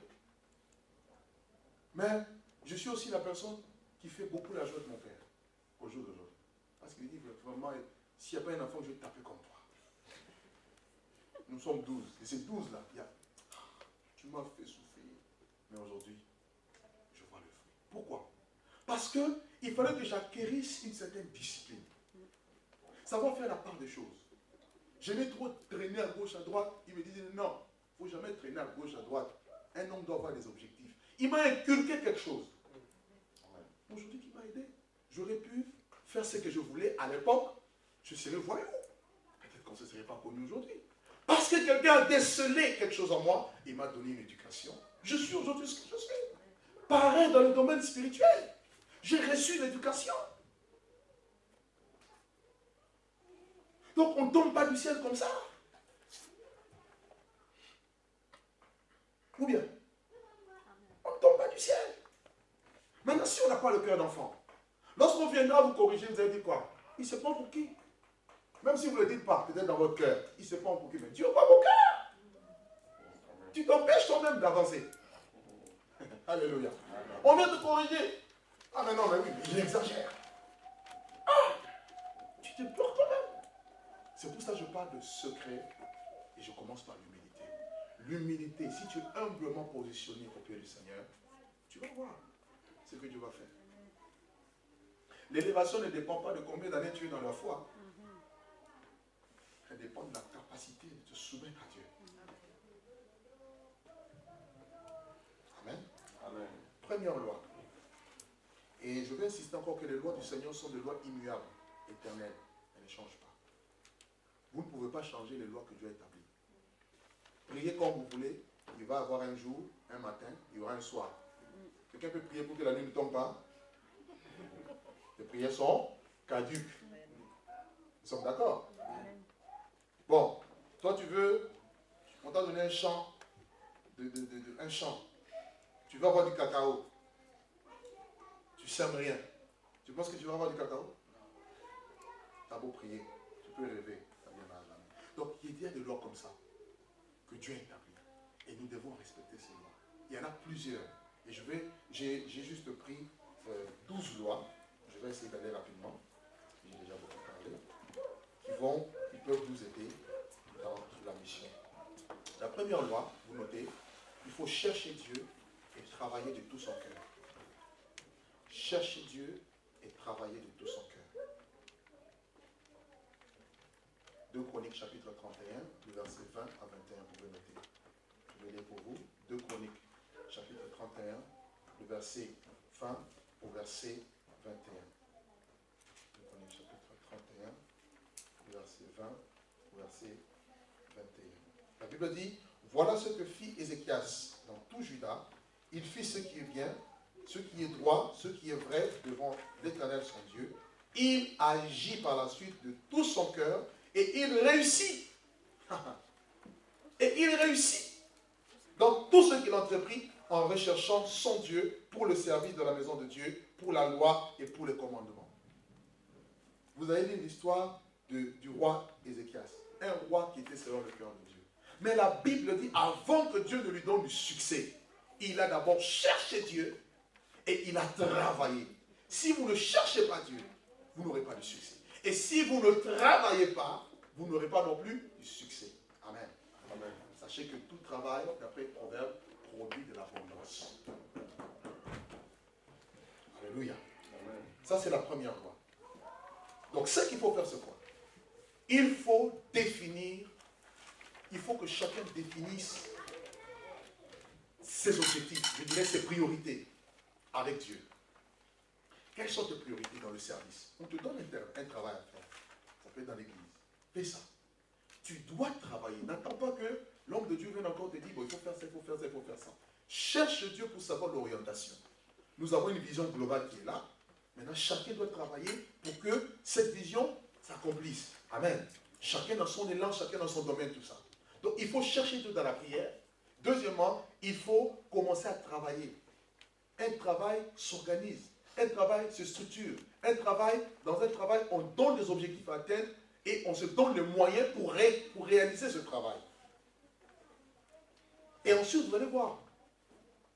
Donc, si Ézéchias n'avait pas cherché Dieu, si Ézéchias n'avait pas travaillé, il n'aurait pas eu de succès. Or, qui sont ceux qui ne veulent pas travailler? C'est des paresseux. Proverbe 6 dit quoi? Observe la fourmi et tu deviendras sage. La fourmi n'a pas de chef. Un peuple terrible. Regardez Proverbe 6, il n'a pas de chef. Il n'a pas de commandant. Mais il prépare sa nourriture en été. Parce qu'il sait qu'il y a un temps qui arrive où personne ne peut travailler. Frère, quand Dieu nous visite, c'est là qu'il faut travailler. Jésus dit, il faut que je fasse tandis que les jours, les œuvres de celui qui m'a envoyé. La nuit vient où personne ne peut travailler. Après ta mort, tu ne pourras plus travailler. Tu diras quoi? Si je savais. Non. C'est maintenant qu'il faut travailler. C'est maintenant qu'il faut se consacrer. C'est maintenant qu'il faut chercher Dieu. Ça, c'est la première loi. Amen. Soyez concrets dans le travail. Et vous allez jouir du fruit du travail. Il n'est personne qui travaille et qui ne jouisse pas du fruit de son travail. Amen. Deuxième point, deuxième loi. Si nous voulons avoir du succès dans le domaine spirituel, vous allez avoir des problèmes. Vous pouvez peut-être faire part à quelqu'un, et c'est la vérité. Vous aurez des problèmes, notez-le. Vous aurez des problèmes.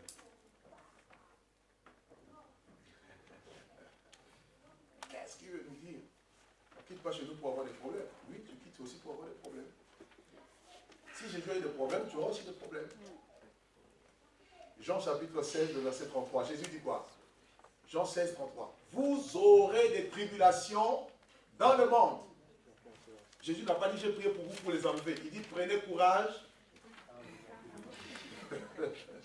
Donc Dieu ne va pas écarter les problèmes. Dieu va permettre qu'il y ait des problèmes. Quand je parle de problèmes, je parle des obstacles.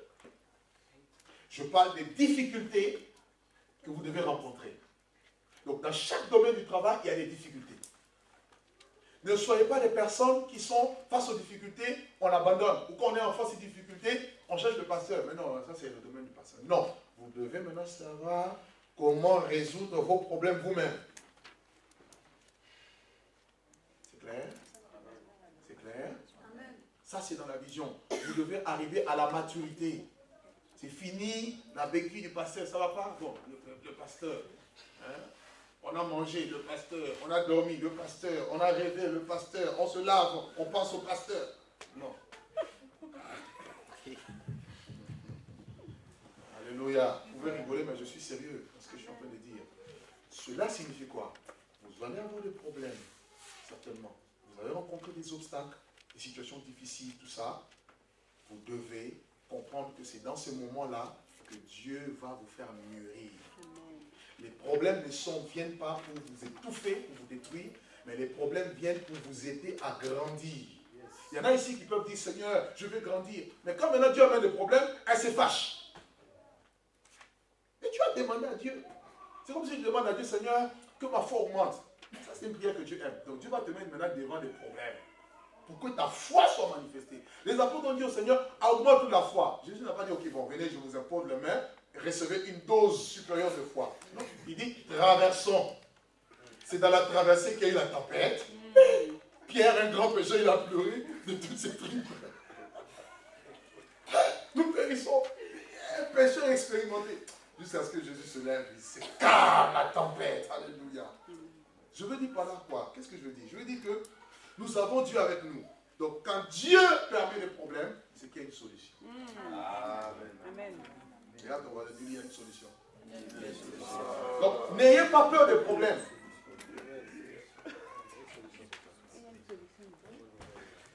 Ça va?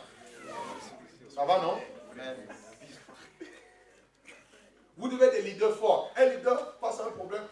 Regardez, David, il était jeune. Un lion se lève, un ours surgit.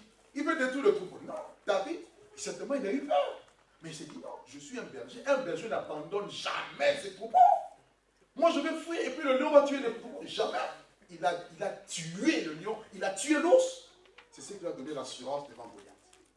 Donc, vos problèmes, vos petits problèmes vous donnent la force pour affronter des grands problèmes demain qui vont vous donner du succès. Il y a des succès qu'on remporte que lorsqu'on tue des géants. Yes. C'est la vérité. Le jour où David a tué Saül, a tué Goliath, c'est le jour où on a chanté Saül a tué 1000, David 10 000. Okay. Alors qu'il était encore sur la terre. Il avait l'onction royale, mais il n'était pas connu. Mais Dieu le montre déjà que c'est lui qui va avoir la royauté. Donc ne fuyez pas les problèmes. Ce n'est pas quand il y a des problèmes qu'il faut fuir. Non. Moi, quand je vois quelqu'un qui a face au problème, il fuit, il dit, toi, tu n'es pas encore prêt. Non, on ne fuit pas. On affronte. Quand on est limité, on dit, Seigneur, on est limité. Regarde. Il faut apprendre à regarder à Dieu. Comme tu es limité, David dit quoi? Je lève les yeux vers le montagne, d'où me viendra le secours. Il y a des moments où tu es là, tu ne sais pas quoi faire. Mais il y a Dieu. Amen. Alléluia. Il y a Dieu. Tu dis, Seigneur, regarde, je suis limité, là, je ne peux plus. Aide-moi. Donne-moi une solution. Vous allez voir. Mais si demain, prendre, tu dis, non, je fuis, non, ça, ce n'est pas mon affaire. Non. Alléluia. Amen. Les obstacles, les difficultés, les montagnes à franchir. 2 Corinthiens chapitre 12, verset 10. Paul dit, je me plais dans mes faiblesses, dans les calamités. Parce que quand je suis faible, c'est alors que je suis fort. La puissance de Dieu s'accomplit dans la faiblesse. Parce que si vous êtes tout le temps fort, vous allez vous glorifier. C'est grâce à moi. Parce que je prie. C'est parce que je jeûne. Dieu ne fait pas l'œuvre parce que tu pries. Il fait l'œuvre parce que c'est sa volonté. Amen. La Bible dit quand vous prenez la sémence, vous la jetez par terre. La sémence grandit, elle croît d'elle-même. Que vous dormiez, que vous ne dormiez pas, elle croît. C'est pourquoi j'ai souvent l'habitude de dire aux bien-aimés ici, ne pensez pas que cette œuvre va se casser. Ne pensez même pas. Parce qu'on respecte les principes de Dieu. Dieu veille. Parce que de toute façon, tu es un homme, tu dors. Quand tu dors, tu sais ce que le diable fait? Tu ne sais pas. Donc tu dois mettre ta confiance en celui qui protège. Amen. Alléluia. C'est lui qui veille sur son troupeau. C'est lui le souverain berger, le gardien de nos âmes. Moi, je peux prier pour vous, mais moi, je suis fatigué, je dors aussi. Non, c'est important de le savoir. Les principes. Amen. Amen. Donc, un ouvrier ne fuit pas. Donc, il ne faut pas fuir. Il ne faut pas me fuir. Hein. C'est le troisième? Non, non, on est encore dans la deuxième. Je donne quelques conseils. Un ouvrier ne fuit pas. Un ouvrier n'abandonne pas. Un ouvrier affronte. Il affronte et il cherche à trouver une solution. Vous allez voir Jésus-Christ a mis les disciples devant le fait accompli. Il leur a dit, ils n'avaient que 2 pains et 5 poissons. Il a dit, nourrissez toute la foule. Ils n'ont pas faim.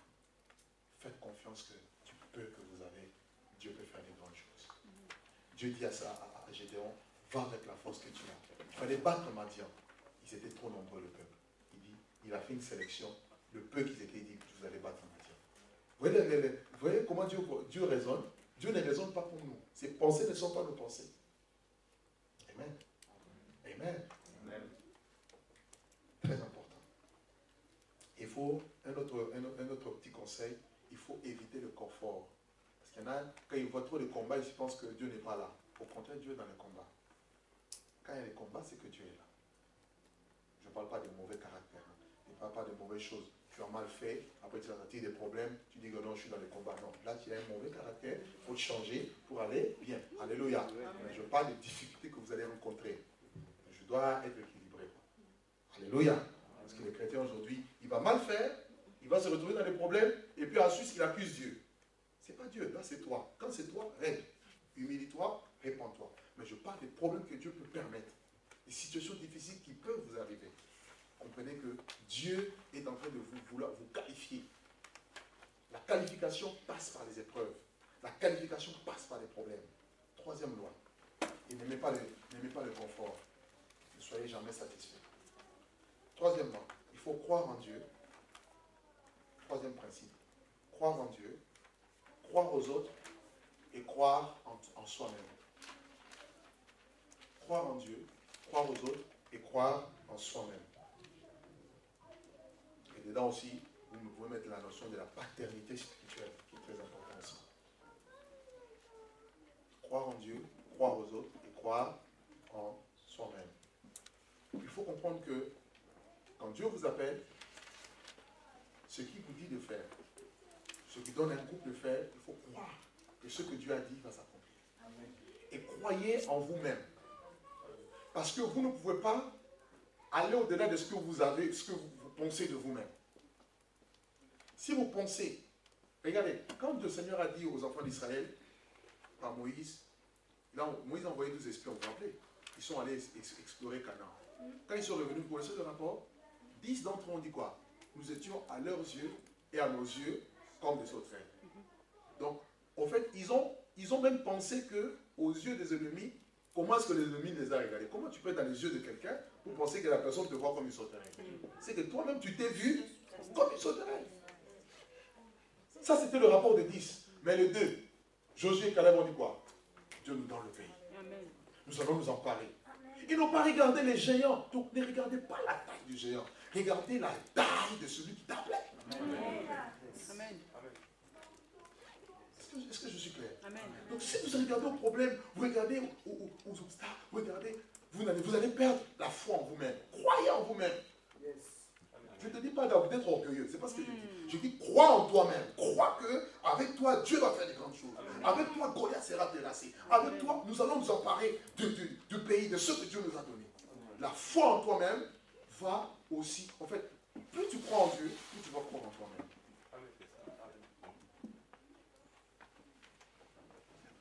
Moi, je crois que Dieu est capable de tout, sauf rien. La Bible dit que rien n'est impossible à Dieu. Et tout est possible à celui qui croit. Donc, si tout est possible à celui qui croit, donc nous pouvons aussi acheter du logo de 1 million d'euros. Amen, amen, amen. Tu dis pas amen. Amen. Quelqu'un ne comprend pas. Amen, amen. Moi, j'ai dit, je veux faire une sémence. Je veux faire une sémence de 1000 euros. Et la sémence de 1000 euros correspond, je demande à Dieu déjà, je prie déjà pour ça. Je n'ai pas encore mis, je veux faire. Quand ça va venir, je veux faire. Je demande à Dieu 1000 personnes qui vont donner 1000 euros. Ça fait combien? 1 million. Tu n'as pas la foi. Amen, amen. Amen. Quelqu'un ne m'a pas compris ici. Papa Albert, tu n'as pas la foi, on dirait. Alléluia. On va dire Amen. Parce que je crois en Dieu. Je crois en moi-même. Je crois que c'est possible. Si Dieu vous a montré sa fidélité dans les petites choses, il peut aussi vous montrer sa fidélité dans les grandes choses. C'est pourquoi je dis, crois en toi. Crois en Dieu. Fais des projets. Ne crois pas que tu vas rester seulement locataire. Non. Je suis locataire, c'est le présent. Mais demain, ça ne sera pas le cas. Amen.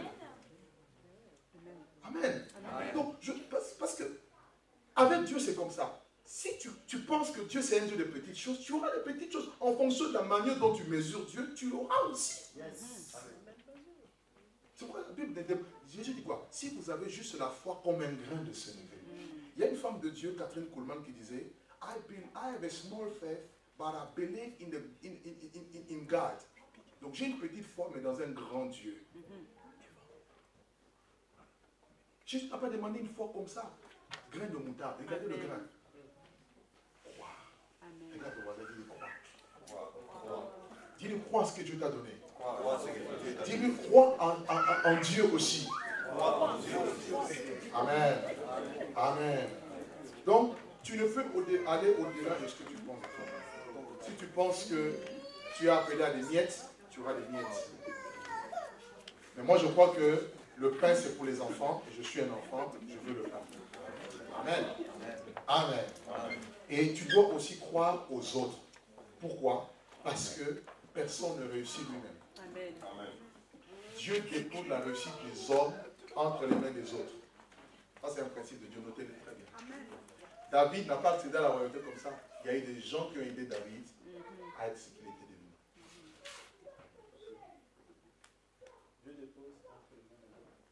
Votre réussite, Dieu la dépose aussi entre les mains des autres. Donc il va y avoir des gens qui vont composer, qui vont être autour pour vous aider à réussir dans l'œuvre de Dieu.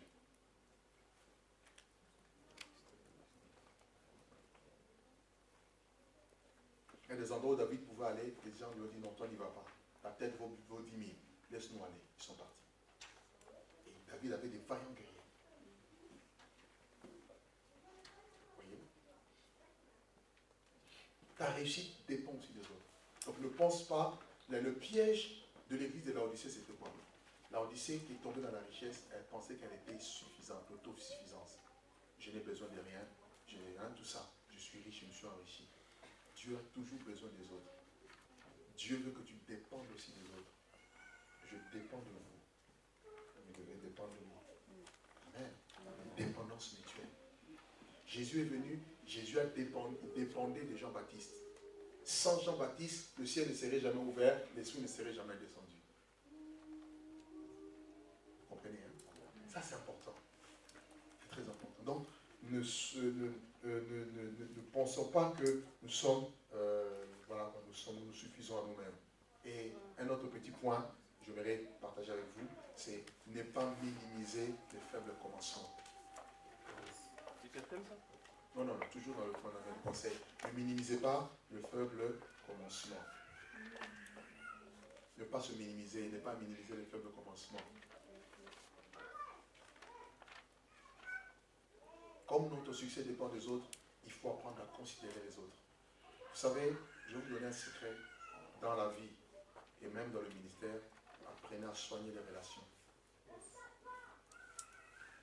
Apprenez à soigner les relations. Vous ne savez pas quelle porte que Dieu pourra vous ouvrir. Par qui il y a votre bénédiction.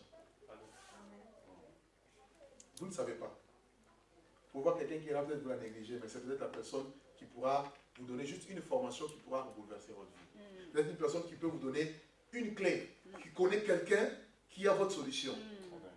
Vous savez, le roi Naaman était malade. C'est la petite fille dans sa maison qui lui a dit, je connais un prophète. Va le voir. Il est parti, le prophète dit, on va te jeter 7 fois dans le Jourdain. Il s'est énervé. Et ses disciples lui ont dit, ses serviteurs lui ont dit, attends, si on t'avait dit de tout donner, tu allais tout donner. Moi, je te dis, jette-toi seul, lave-toi 7 fois. Il s'est humilié avec elle. Il guérit. Ce que l'argent n'a pas pu guérir, voilà la relation par un enfant à guérir. Donc, ne minimisez personne. Même un petit enfant, ne minimisez pas. Lorsque les petits enfants sont venus vers Jésus, les apôtres voulaient les repousser. Jésus a dit, laissez venir à moi les petits enfants. C'est pour ça que je dis, même ceux qui ont les ministères d'enfants, il y en a, je ne comprends pas. On peut sembler minimiser, mais vous ne savez pas les talents que Dieu met dans ses enfants. Peut-être que les futurs évangélistes qui vont secouer, je ne sais pas, toute l'Asie, ils sont ici. Vous ne savez pas.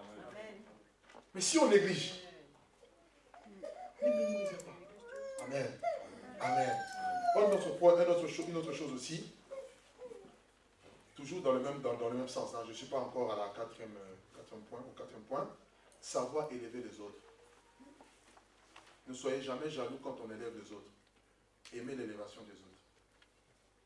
Parce que ce que vous aimez pour les autres, c'est ce qui viendra aussi sur vous.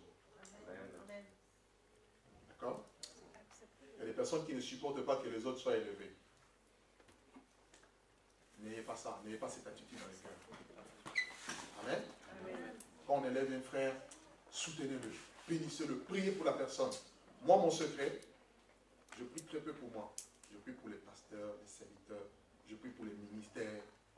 Et quand vous faites ça, Dieu pense à vous. C'est un secret.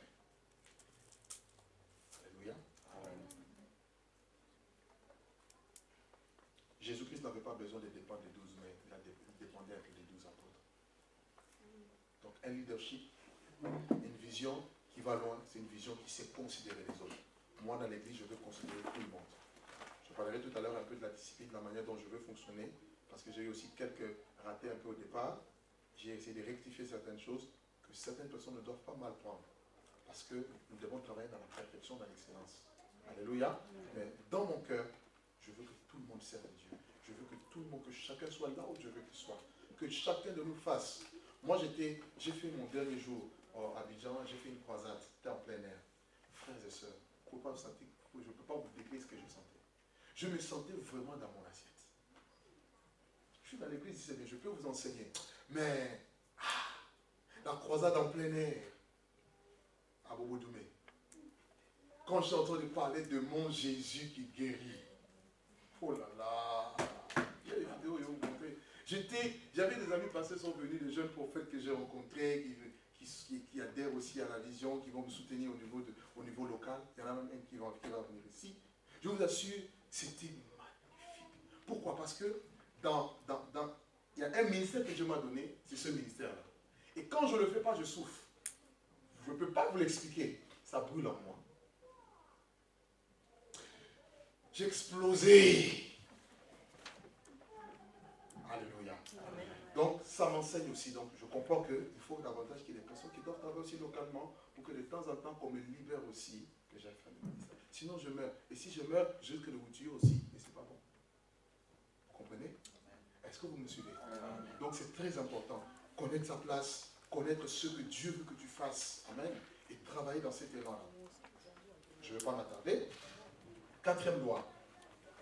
Encore 15 minutes que je m'arrête. Il faut fuir le péché sous toutes les formes.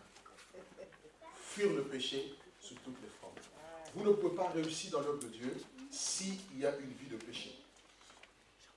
Nombre chapitre 32, verset 23.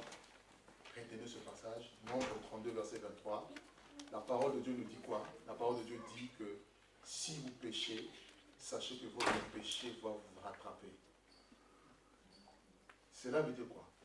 Si quelqu'un est dans un péché secret, il fait des choses secrètes, que vous le voulez ou pas, tôt ou tard, Dieu va vous exposer et ce péché va finir par vous détruire. Nombre 32, verset 23. Nombre 32, verset 23. Votre péché vous atteindra. Il y a des péchés qui sont manifestes à l'œil nu, et d'autres péchés, comme dit la Bible, se découvrent que par le temps. Et je vous en prie que dans l'équipe, qu'il y ait personne qui soit fausse. Ne commettez pas cette erreur parce que Dieu, je dis bien, Dieu va exposer. Amen. Soyez sérieux. Si vous avez des faiblesses, traitez vos faiblesses à la racine. Sinon, demandez de l'aide. Je suis là en tant que votre pasteur. C'est aussi pour vous aider dans ce domaine. N'ayez pas une vie de duplicité, d'hypocrisie. Ne faites pas le péché dans le secret. Parce qu'il y a quelque chose qui détruit l'œuvre de Dieu. En vous déjà, c'est le péché. Amen. Et en tant que leader, quand un leader vit dans le péché se déteint dans le reste. C'est pour cela que c'est important, j'ai besoin de vos prières. Alléluia. Et j'ai besoin aussi que vous me surveillez. Regarde ton voisin, dis, tu es son surveillant. Non, vous me dites, dis-lui, surveille-le. Je sais de quoi je parle. Amen. Surveillez-moi pour que je ne sorte pas. Déjà dans vos prières et observez-moi aussi. Il n'y a plus de quart dans 5 minutes. Ok. Je te parle trop, mais c'est important. Hein? On peut faire assis. La Bible dit qu'il est agréable et doux pour les frères de demeurer ensemble, non? C'est comme l'huile précieuse répandue où? Sur la tête d'Aaron. Aaron qui a été établi. Il disait Hébreux 5. Nul ne s'attribue cette dignité s'il n'a été appelé comme le fut Aaron. Appelé visionnaire. Dieu déverse l'onction sur lui et l'onction coule sur la barbe et sur le vêtement.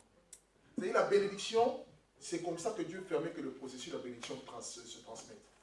La raison pour laquelle si le leader commet le péché, vous allez voir aussi que dans l'église ou dans les gens qui dirigent, le péché va se déteindre.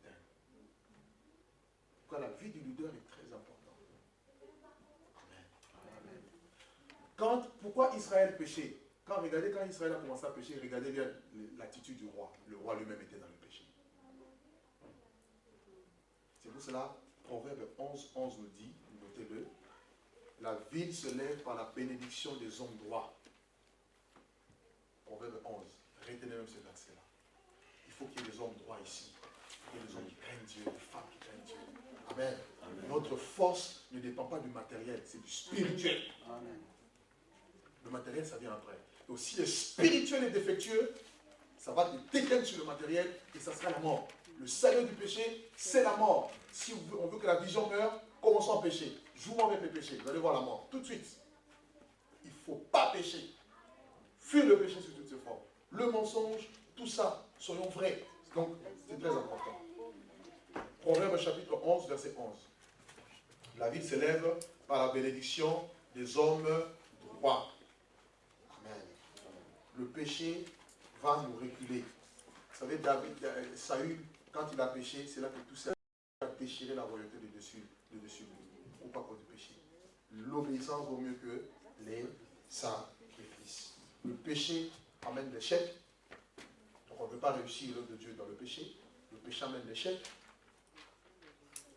Le péché amène le jugement de Dieu. La mort. Un peu de levain peut lever toute la pâte. Il faut préférer mourir que de pécher. Joseph a préféré qu'on l'accuse faussement, mais qu'il n'aille pas avec la femme de Potiphar. Et regardez, quand David a péché avec Bathsheba, il a caché cela. Mais Dieu a révélé à qui? À Nathan. Et qu'est-ce que cela a amené? Le jugement de Dieu en Israël. Faisons attention. Alléluia. Je vous en prie, faisons vraiment attention. Ne jouons pas avec notre vie. Et moi je vous considère, je vous fais confiance. Je fais confiance à l'équipe, aux ouvriers. Parce que je sais que les gens, quand ils viennent, ils vont voir ceux qui sont devant. La prédication, j'en parlerai peut-être dimanche, parce que c'est le thème que Dieu me donne. Impacter les gens, ce n'est pas en parole seulement. Tu viens, tu prêches, tu peux avoir un beau parler, un savoir parler. Mais ne pas impacter. Impacter les gens, c'est dans la vie. Il faut que ce que tu prêches, tu le vives. Alléluia.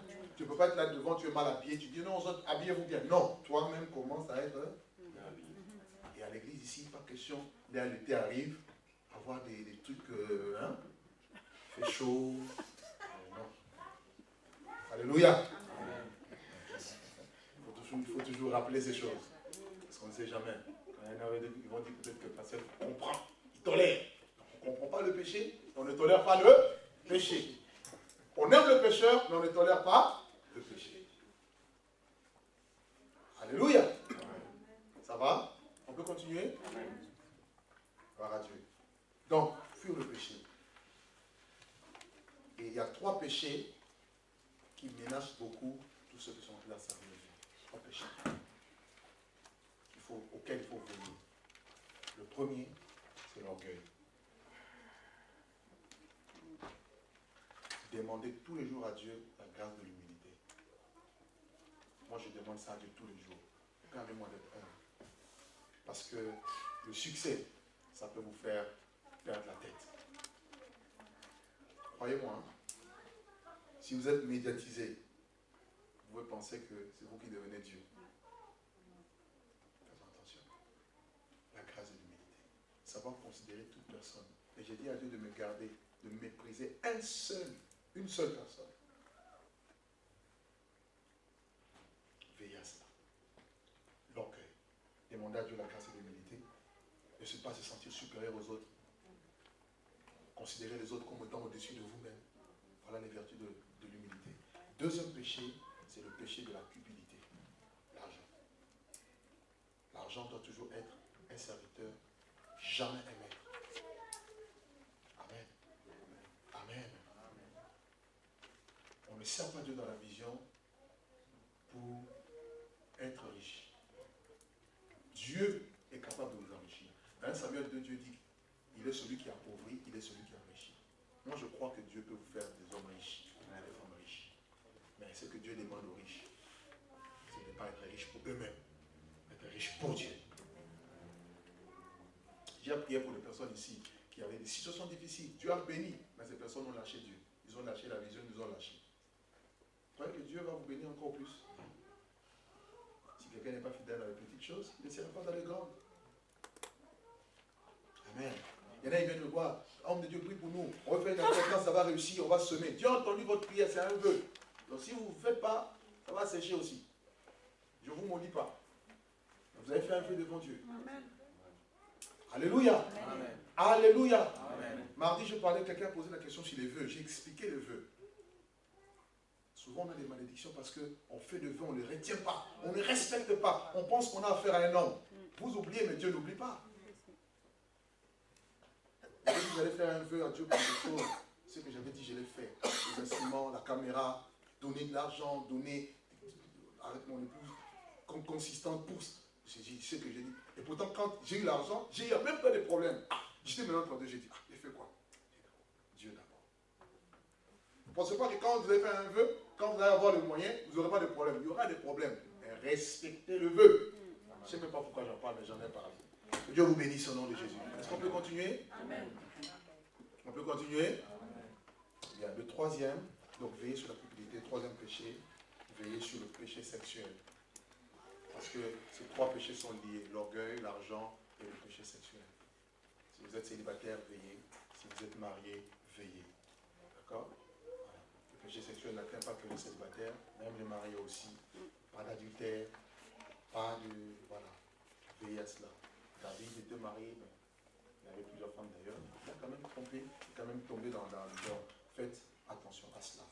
Donc, cinquième point, il faut, là je vais survoler rapidement, je vais juste survoler. Cinquième principe, traitez le péché en profondeur.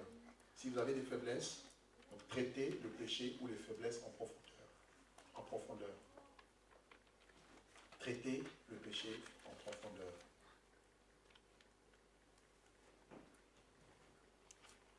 Ne jouez pas avec cela. 1 Timothée chapitre 4 verset 16, Paul dit, il dit à Timothée, veille sur toi-même. Cela signifie qu'avant de veiller sur les autres, il faut d'abord veiller sur soi-même. 1 Timothée 4 verset 16. 1 Timothée 4 verset 16. Avant d'enlever la poutre, la paille qui est dans l'œil de l'autre, qu'est-ce qu'il faut faire? Il faut d'abord enlever la poutre qui est dans son œil. Regarde-toi d'abord, examine-toi d'abord. C'est très important. Donc, le petit péché que tu peux négliger aujourd'hui, c'est ce qui va te détruire demain. Il y a un homme de Dieu qui me donnait beaucoup un exemple de Coca-Cola. Vous connaissez les usines Coca-Cola et Pepsi-Cola? Vous savez que Pepsi avait eu des problèmes. Avant, ça s'appelait Pepsi-Cola, non? Maintenant, il n'y a plus Cola, que Pepsi. Pourquoi? Parce que Pepsi avait volé le nom Cola chez Coca-Cola. Maintenant, Coca-Cola lui a laissé faire. Il dit non, si je l'attaque en justice aujourd'hui, je n'aurai pas grand-chose. Je les laisse monter. Pepsi a eu beaucoup d'argent. Au bout d'un certain temps, Coca-Cola maintenant l'attaque en justice. C'est ce que le diable fait. Le petit péché que tu peux négliger aujourd'hui, ça va grossir. C'est une semence. Hein? Ça va grossir, le diable va te laisser. Tu crois que tu prêches avec le feu. Prêcher avec le feu ne signifie pas que tu as peut-être un péché. Pourquoi la Bible dit la grâce est trompeuse? Ne vous fiez pas à la grâce seulement. Elle peut être trompeuse. C'est pour ça que je vous parle du caractère. D'accord? Alléluia. Amen. Parce que le diable va te laisser, tu montes. Parce qu'il sait que si tu tombes à 1 mètre, tu n'auras pas beaucoup mal. Mais si tu tombes à 10 mètres, tu vas te casser. C'est comme ça que vous voyez les gens, ils ont servi Dieu parce qu'ils n'ont pas traité les choses. Moi, je connais des jeunes prophètes que j'ai encadrés hier. Je leur disais, faites attention à ça, ils n'ont pas veillé. Au jour d'aujourd'hui, ils ont arrivé à un certain niveau, ils sont tombés. Et pour se relever, c'est difficile. Parce que le diable vous attend que vous arrivez là, et puis, bam, vous avez du mal à vous relever. Mais quand tu as un bulldozer, tu peux m'attaquer. Arrache-moi tout ce que tu veux. Je suis un rejeton, je veux repousser. Amen. Quelqu'un ne m'a pas compris. Alléluia. Gloire à Dieu. Tu veux changer de truc? Ok. Il n'y a plus de place ou c'est comment? Plus de place? Plus de carte mémoire? Ben, va prendre la mémoire. Accordez-moi juste 2 petites secondes comme ça, on va terminer le truc. Donc, le péché, notez aussi, entraîne les générations futures. L'œuvre de Dieu n'est pas une œuvre qui est faite sur cette génération. Ne servez pas Dieu pour votre génération seulement. Vos enfants, les enfants de vos enfants serviront aussi Dieu. Vous voyez? Donc, si vous négligez le problème du péché, ça veut dire que Dieu punit l'iniquité jusqu'à la 3e, voire la 4e génération.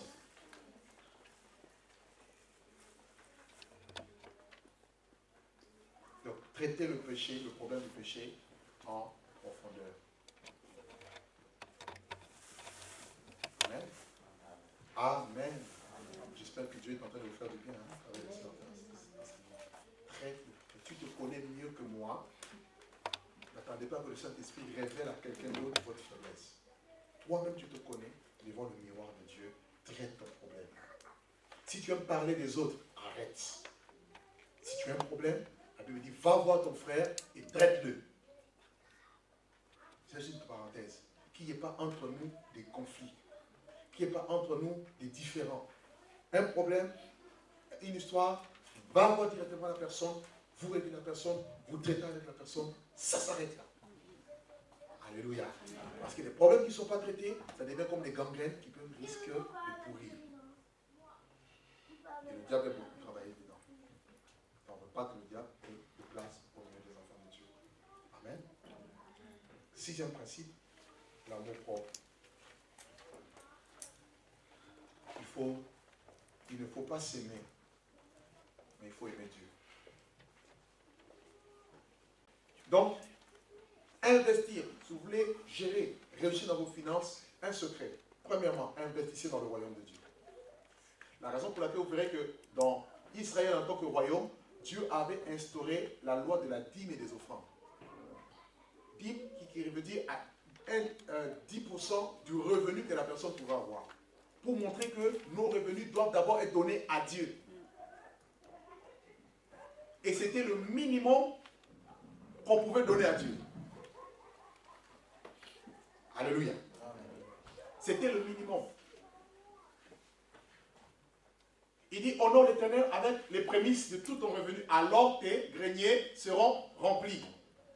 Qui va avoir des greniers remplis? Moi, le premier. Est-ce que j'honore l'Éternel avec mes biens? Point d'interrogation. Combien de pourcents donnes-tu à Dieu? Moi, j'ai résolu avec ma femme de donner 20%. Je vous assure, depuis que je le fais, je n'ai pas dit tout. Mais Dieu est un Dieu fidèle et des miracles. C'est pourquoi je veux dire que mettez la priorité. Je ne le faisais plus à un moment donné, je commençais à avoir des problèmes. Vous savez que souvent la plupart des problèmes qu'on a, et la plupart des problèmes que nous avons en tant qu'hommes, c'est lié à l'argent, non? La plupart des problèmes. Payer ceci, il faut cela, il faut cela, il faut cela. Mets Dieu en deuxième position. Tu vas voir que les problèmes vont venir. Problème de maladie. En Afrique, on va t'appeler tel est malade. Ou aux Antilles, on t'appelle. Aux voitures qui tombent en panne. Il y aura toujours. En fait, ce que tu ne donnes pas à Dieu, tu le donneras au diable, mais d'une autre manière.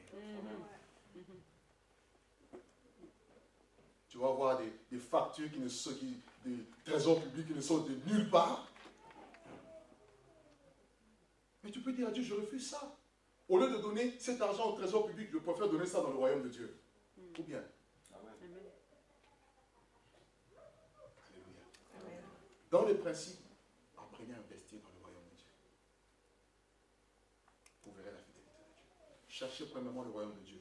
Deuxièmement, quand vous avez votre finance, gérez votre famille. Parce que Dieu est un Dieu de famille.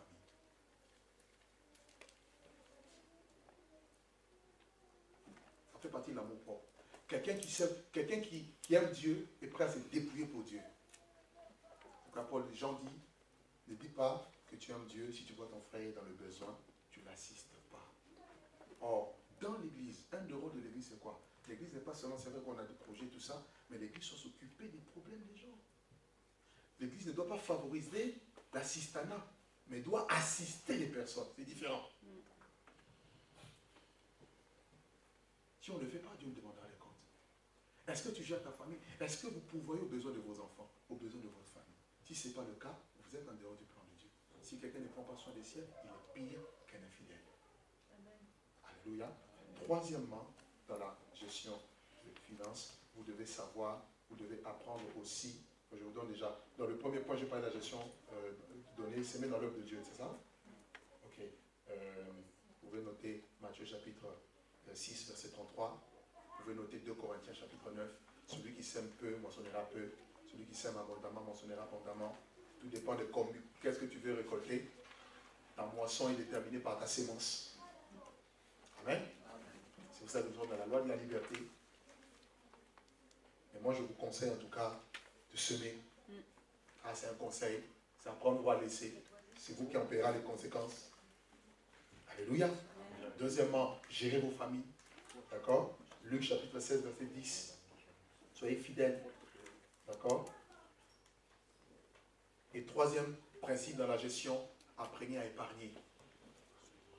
L'enfant de Dieu doit apprendre à épargner. Épargner pour l'avenir. Ne vivez pas au présent. L'épargne. L'épargne est un principe biblique que les banques ont prêté dans la Bible. Proverbe chapitre 11, versets 24 à 27. Tel qui épargne à l'excès s'appauvrit. Tel qui donne libéralement devient plus riche. Donc Dieu n'est pas contre l'épargne, mais Dieu est contre l'épargne à l'excès. Tu épargnes au point où les enfants ne font que boire du lait du 1er janvier au 31 décembre. C'est des gens qui savent épargner. 75% du revenu épargne. L'œuvre de Dieu 0,00. Ah! Et puis tu dis, Seigneur, on va acheter une salle. Tu es sorcier, tu es en train de faire du bloc. Regarde ton voisin, libère un peu. Libère un peu. Ouvre un peu la main comme ça. Amen. Voilà Dieu. Apprenez à épargner. Tout l'argent qui rentre, tout ce que vous avez, ce n'est pas pour dépenser. Dépenser dans les vêtements, dépenser aller au cinéma. Non. Regardez, dans la vie, il y a toujours deux temps. Il y a des temps d'abondance, il y a des temps de disette. Épargner pour le temps. Tu ne sais pas si demain tu auras toujours du travail. Qui t'a dit que demain tu auras toujours du travail? Parce que des fois tu vis comme si demain ça sera comme aujourd'hui. Non! Regardez quand Joseph est rentré au pouvoir. Joseph a dit quoi? Avec la récolte, nous allons consommer une partie nous allons réserver, garder. Et c'est cette réserve qui les a permis de tenir pendant le temps de famille. Donc soyons sages. Un visionnaire, c'est aussi quelqu'un de sage. Alléluia. C'est pour ça que vous avez vu, je n'ai pas voulu qu'on reste dans des conditions, c'était compliqué. On dit, bon, si on peut, dans un lieu où on peut commencer à épargner, à partir dès l'instant où on est rentré ici, on a 5 000 € de caution qui est rentré ici, et là maintenant, on a pu acheter les matériels, pratiquement 7 000 €. Sinon, on n'aurait pas pu le faire. Maintenant, on peut se dire, mais Seigneur, aide-nous maintenant à épargner. Amen. Parce que vous n'avez pas parlé de l'achat comme ça si vous n'épargnez pas. Eh ouais, le banquier va dire, bon, montrez-moi votre bilan. Vous avez combien sur le compte? Bon, vous comprenez, nous sommes, voilà. Non, ça ne marche pas. Donc il faut être concret. Il ne faut pas être dans un nuage. Il faut être sur terre. Alléluia.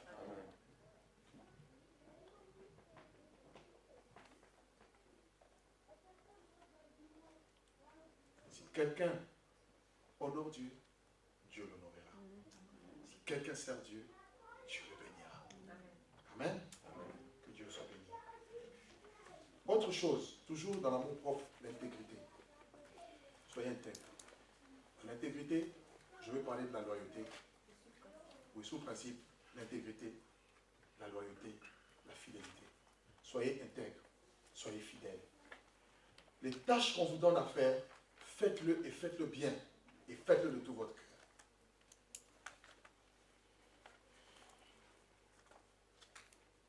Troisièmement, troisième sous-principe, apprenez à faire des comptes rendus. L'amour propre veut que nous puissions nous dépouiller pour considérer les autres. Parce que dans le travail, un travail doit être évalué. Je suis avec vous, il faut que d'autres aussi viennent évaluer mon travail. Vous voyez, quand certains pasteurs parlent du bien, ce n'est pas pour flatter. Ils doivent aussi coter pour savoir si le travail est bien fait. Et par-dessus tout, l'autorité spirituelle de qui je dépends. Qui je fais des rapports sur le plan trimestriel, semestriel et annuel.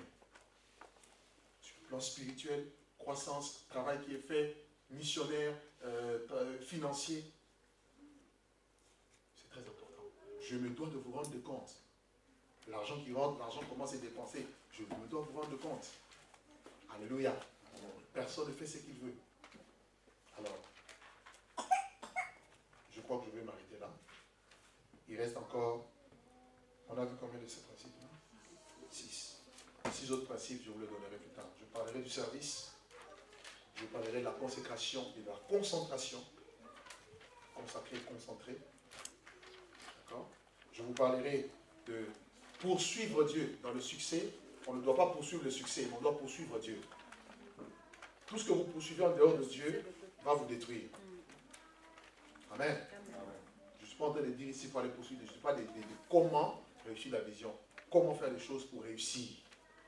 On ne suit pas là, on ne poursuit pas la réussite, on poursuit Dieu. On fait la volonté de Dieu et c'est Dieu qui apporte. Car il a dit avec Dieu nous ferons des exploits. Amen. Et je parlerai aussi de fait d'apprendre. Il faut avoir un esprit qui aime apprendre. D'accord? Il ne faut pas être borné d'esprit. Il faut être. Comment dire? Comment on dit ceux qui aiment apprendre là? Comment on les appelle? Soyez. Autodidacte. Hein? Autodidacte. Non, pas autodidacte. Non, intellectuel, cultivé. Oui. Il y a un mot là qui m'échappe. Hein? Cultiver, envie d'apprendre. Oui, prenez ça comme ça, mais il y a un mot là que je n'arrive pas à retrouver. Et par-dessus tous les principes, enfin, il y a un autre principe, toujours chercher Christ dans tout ce que nous recherchons. Ne recherchez pas, vous les frères, les sœurs, qui voulez faire des entreprises, avoir beaucoup d'argent. Ne recherchez pas ces choses pour vous enrichir personnellement. Cherchez à ce que Jésus soit glorifié. Paul dit que les choses qui étaient pour moi des gains, je les ai regardées comme une perte afin de gagner Christ. Christ doit être celui que vous gagnez. Il dit, je fais une chose. Il dit, Christ est ma vie. Christ, c'est celui sur qui on doit se focaliser. Si dans une vision, on ne voit plus Christ, ça devient une vision charnelle. Amen. Amen. Amen. Donc, on peut parler de toute autre chose, mais il doit rester l'objet central. La personne centrale qui doit être prêchée, enseignée, par-dessus tout, celui qu'on veut. Et enfin, je parlerai d'un autre principe, c'est la prière qui doit être au centre de tout. Si en tant qu'équipier, si en tant qu'ouvrier, par la vie de prière, si nous ne prions pas, aussi bien individuellement que collectivement, le travail, ça va rester des paroles en l'air. Et je ne veux pas que nous soyons des gens qui parlent. Je veux qu'on parle peu, qu'on agisse, plutôt que de trop parler et ne rien faire. Amen. Amen. Que Dieu bénisse sa parole.